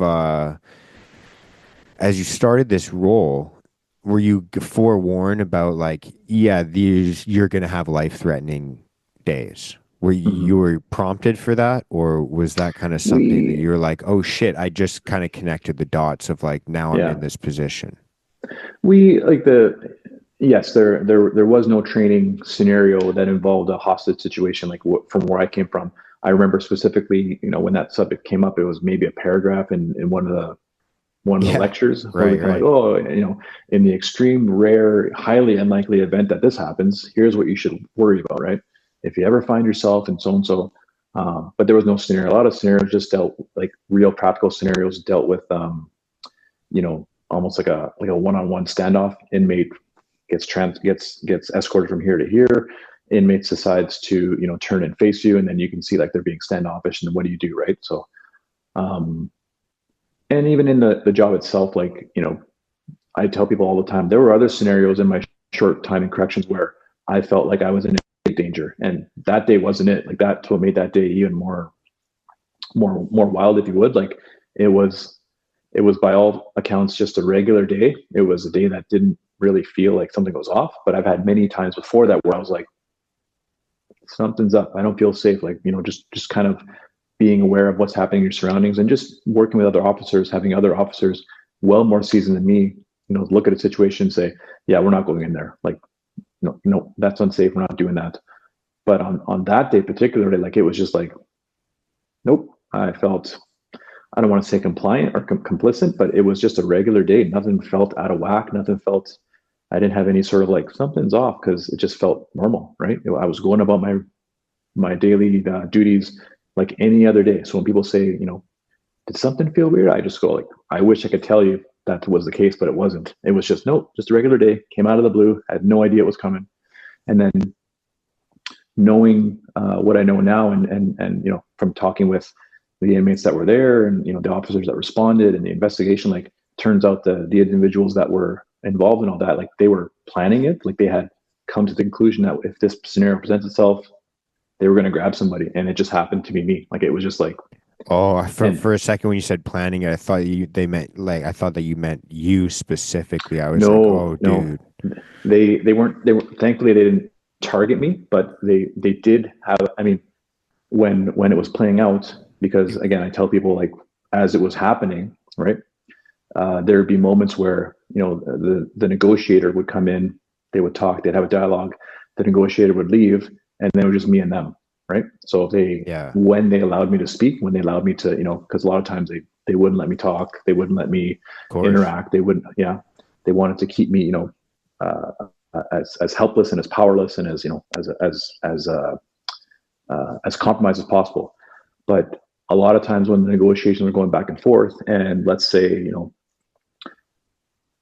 they would ask a question and then the answer they got they weren't happy with, well, guess who guess who got the end of that when they weren't happy, right? Right. Don't say this or we're going to do this. And if they didn't have the answer, then I would get it. So there was a lot of like, violence put on me and then it would stop. And then violence on me and then it would stop. So that part was very hard to predict. But even in the moments where there was no violence and it was just like full on dialogue, the guy that was doing most of the negotiations, he was kind of like, he's like, well, when you came in, we almost didn't do it because we like you. We almost were like, ah, shit, not John. Like, damn it. Like, Wow. so yeah. So I don't know if that made me feel Better. good or bad or Yeah. better in the time, right? I think as a joke, because I had a good rapport with these individuals, but I believed him when he said that. It's like we almost didn't go through it when we saw it was you, right? And then they started name dropping. If it was this person, it's like, Oh, oh yeah. So I kind of dude, like you should write a book because this is like, it made me feel a little better for a bit because then I thought, well, wonder if I could, in my head I'm going, well, if you like me so much, just let me go, right? yeah, yeah, That would make me yeah, feel better, right? yeah, And then he would, then he came back and he was like, well, now we can't, like now we're in it, so like yeah. we're just gonna see where this goes, right? But yeah, it was a glimpse into like where their thought was at, like how it worked out, Oh, yeah. and another part in the dialogue when it was just me and them was, they had planned this up to a point, but they didn't actually think that it would work, and they didn't plan it afterwards. Again, the guy that was doing most of the mouthpiece was like, well, we didn't really plan for this now. Like we didn't actually think we could do it. Now that we've done it, like we don't know what we're doing. We're just making shit up now. There's no And like again, I'm like, objective. there's no objective. No, they were just like, great. Now what do we do? Well, let's try this, try this, try Let's see this. what They we had can get. Yeah. exactly right. Yeah. So it's yeah, it didn't, yeah, like hearing that when he was like, oh, we almost didn't do it because it was you. Like we actually like you. Awesome. It was That's the just more of most a crazy dynamic, dude. That literally, like, you should write a book just like explaining, because that is a weird psychological, like, like it fucks with you a little bit. That yeah. instantly, I'm like, that sounds like the type of books that I read a lot of the time. Is like Hmm. those types of like, yeah, it's like a weird like twist where you're like, oh, I actually Yeah. sort of understand what he's saying, and it's like a Hmm. weird Hmm. and.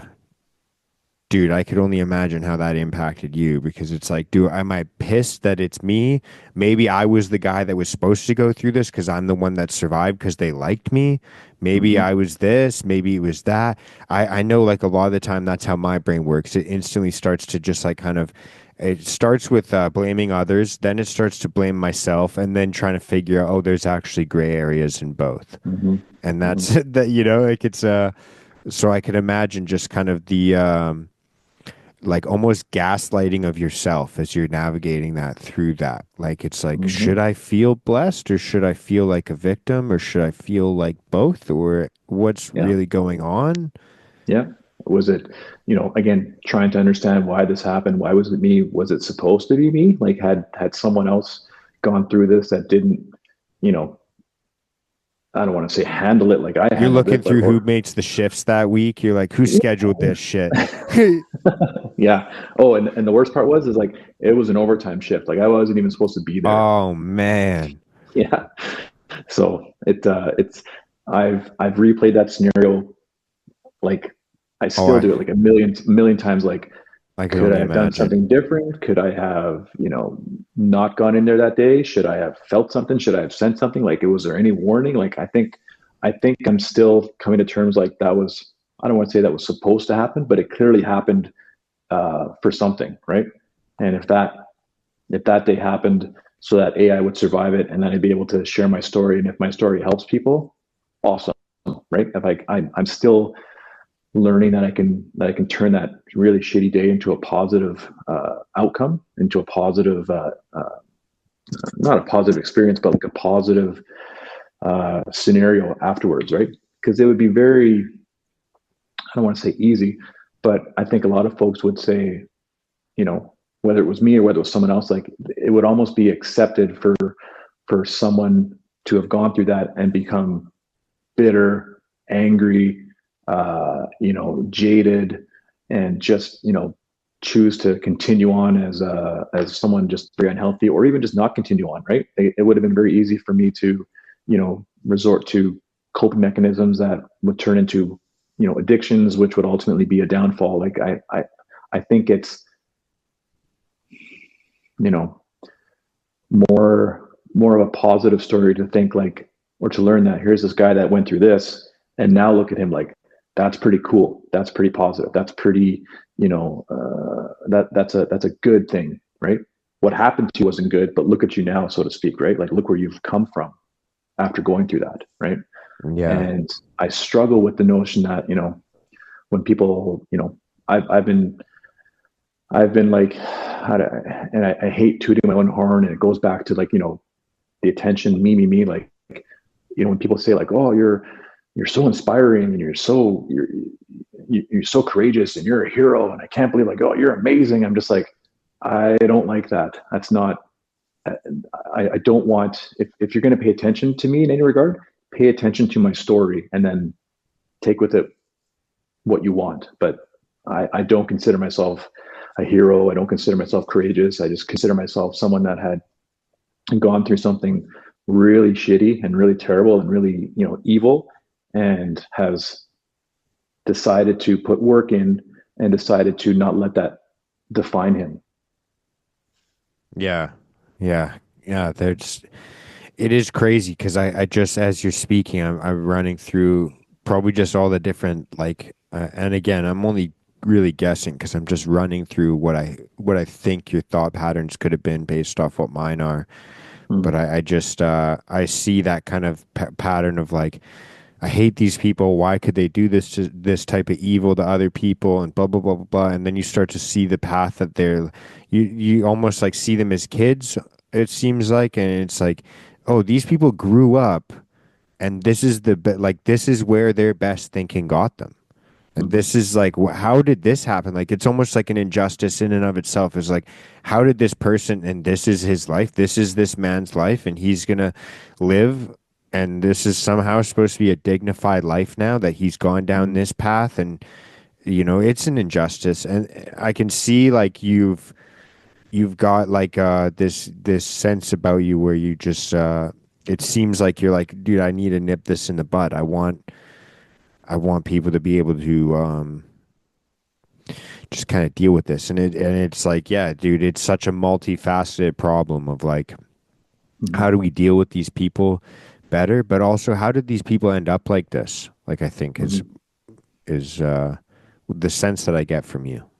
Yeah, yeah, and understanding what choices in their life led them to this moment, and again, knowing who they were, and a little of their backstories. I've gotten, not know them on a personal level, but I've been able to do more background into learning about their story, learning about why is it they are where they are on that, why is it they were who they were on that day, right? Their choices, you know, chalk it up to growing up in a broken house, chalk it up to mental health issues, drug addictions, just, you know, when someone starts their lives from kids growing up and that's all they've known is hurt, pain, trauma, addiction, crime, police, violence, then it's almost like the odds are so against them that I don't want to say it's almost expected, but it's kind of like the cards are stacked against you,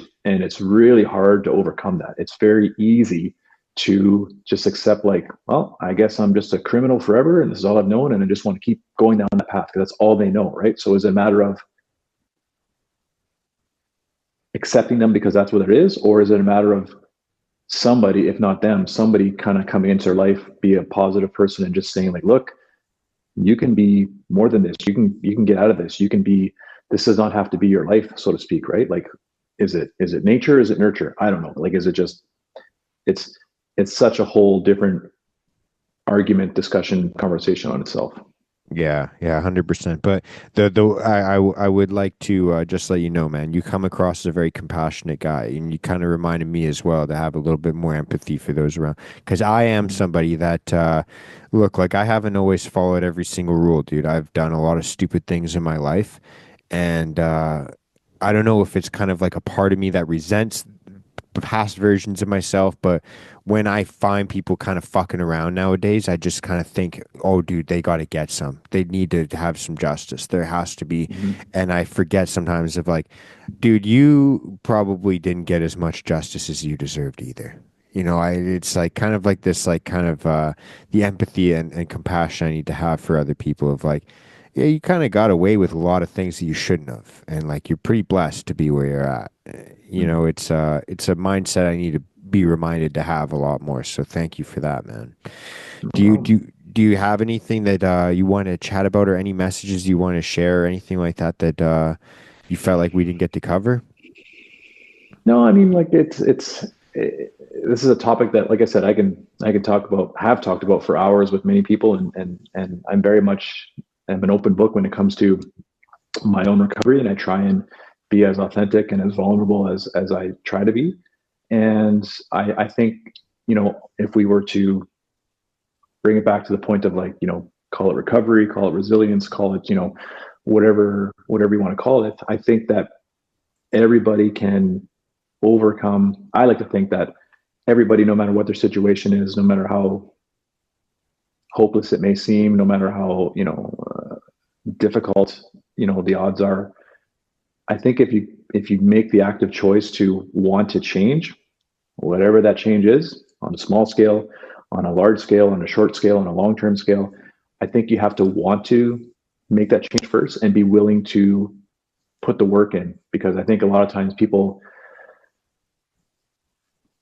can get a little overwhelmed with what the work might look like, and then once they see what the work actually is, it's very easy to go, whoa, that's too hard, right? It's very easy to say, no, I like it better this way. And then once they realize that they don't like it, they have to be like resilient, and they have to want to heal. And in changing, right, you have to get out of, real change occurs out of, that comfort zone, right? When you're out of there, right? Because once you're out of the comfort zone, things are hard and unknown and difficult and uncomfortable.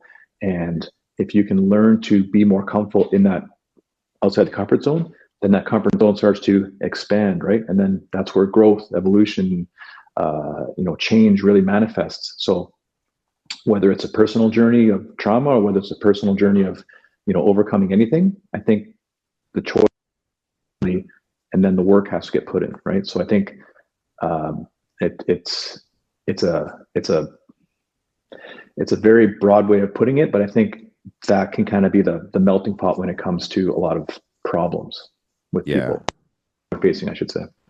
Yeah, man. And even just hearing you say that, like, I think a lot of the times when I'm like doing something where I'm like working towards a goal, or like you Mm, say, exercise and fitness is a really beautiful metaphor for a lot of things, I think. But like, imagine you're like, okay, I gotta do this thing. I have a goal. I want to gain muscle. I want to lose body fat, whatever. You do yeah. your exercise, you do your nutrition. And Mm-hmm. I know my brain, a lot of the time, I'm like, shit, I'm gonna have to do this exercise thing tomorrow and the next day and the next day and the next day and the next. Like, I'm gonna be sore forever and I'm gonna be tired forever. Like, that Yep. sucks. Like, I just want to rest. I just want to chill. Like, and I think Mm-hmm. so often we like kind of like misconstrue the future, and we Mm-hmm. let it like fuck up our today. We're Mm-hmm. like, where it's like you could just take the mindset of the approach of like, I just need to get through this workout. I can chill after Yep. all day. I just, Yep. I just need to eat these meals. I just need to do this thing. Like, in an hour and a half, I'm gonna be sitting on my couch in a podcast to having a chat. Like, I just Yep. need to do this workout first. And it's going to be an hour and a half, and it's just that's it. Or Yep. 45 minutes, or 25 minutes, or whatever it is. Mm-hmm. But like, we go to this place in our minds, like at least I do, where it's like, fuck, I have to do this tomorrow and the next day and next Yep. week and next month, and it's never gonna Yep. end. Like, oh, like my doctor said it's gonna be a 6 month thing, or 12 month thing, or Mm-hmm. it could be 30 years.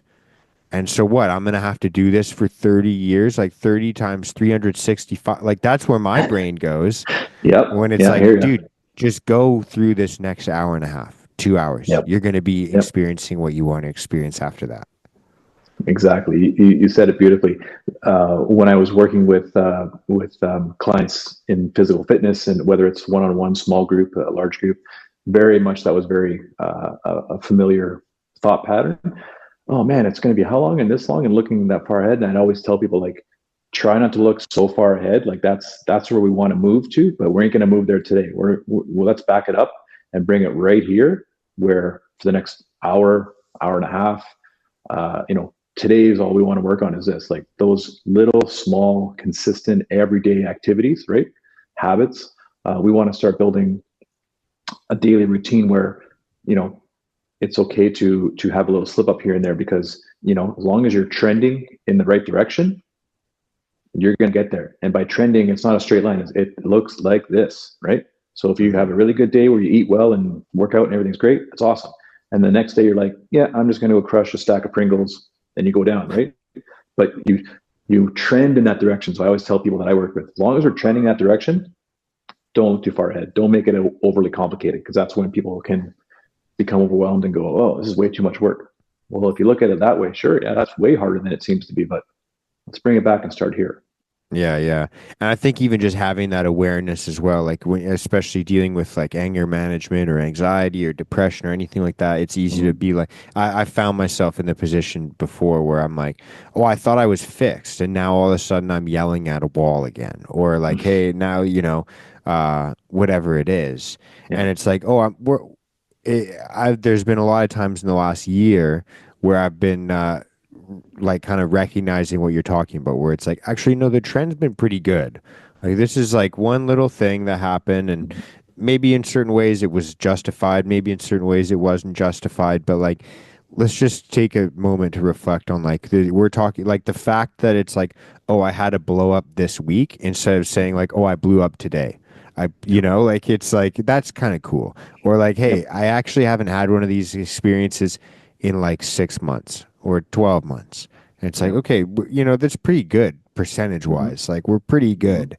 So like we can deal with this now on an isolation basis as opposed to Yep. like this is how I am. Exactly. I tell people all the time, my bad days, my good days far outweigh my bad days now.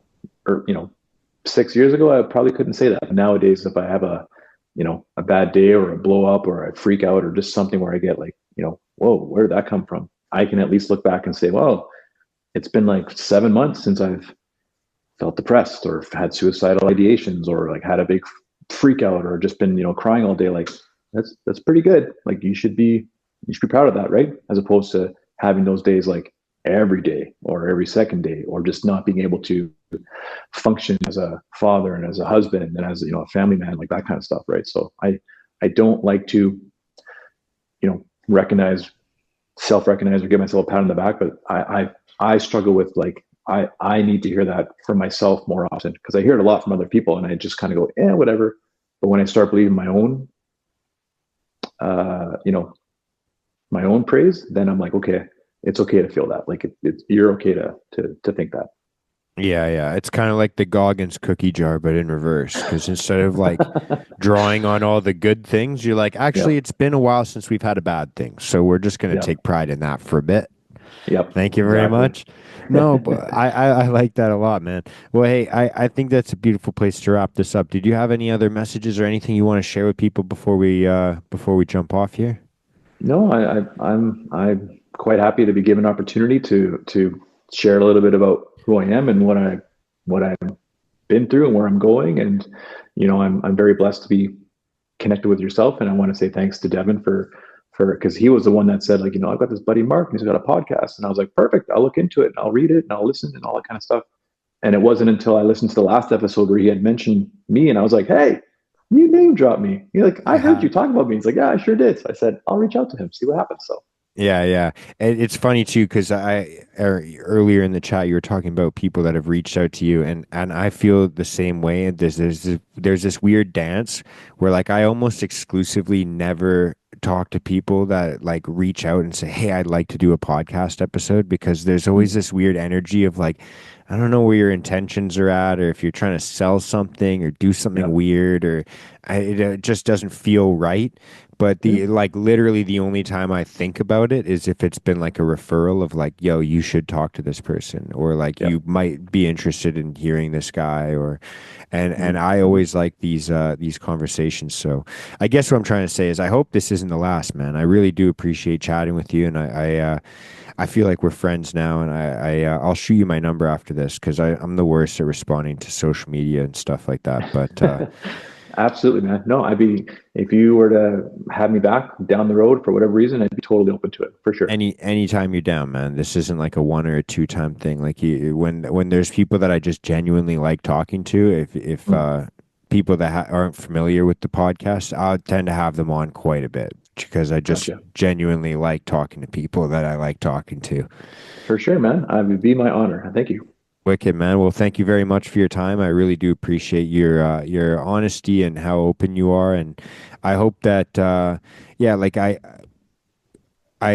didn't want to rob you of an opportunity to tell the entire story in great detail, but I always just get fixated on weird little things of like, how did this impact you? And Mm. I just hope that I was able to give you the opportunity you're looking for. But if again, like I said, if there's anything that we missed that you feel like, hey, I wish that we talked about this, just let me know, man, and we'll definitely cover any and all things in the future, man. I'd be 100% open to it. Like I said, if you wanted to do a 7.5 hour podcast about that day, I'd be like, well, get cozy because I could talk about it forever. So Yeah. yeah, maybe I, for another time down the road. Dude, I'm down. And maybe even one day we'll do a thing with Devin as well. Sure. Yeah, absolutely. All right, man. Well, thank you very much for your time, and I suck at goodbyes, so I'll try and keep this short and sweet. But thank you All so right. much, bro. I'll message you after this, and we'll figure some stuff out. Appreciate it. Take care of yourself. Enjoy the rest of your day. You as well. Take care. Bye now. Okay. Take care.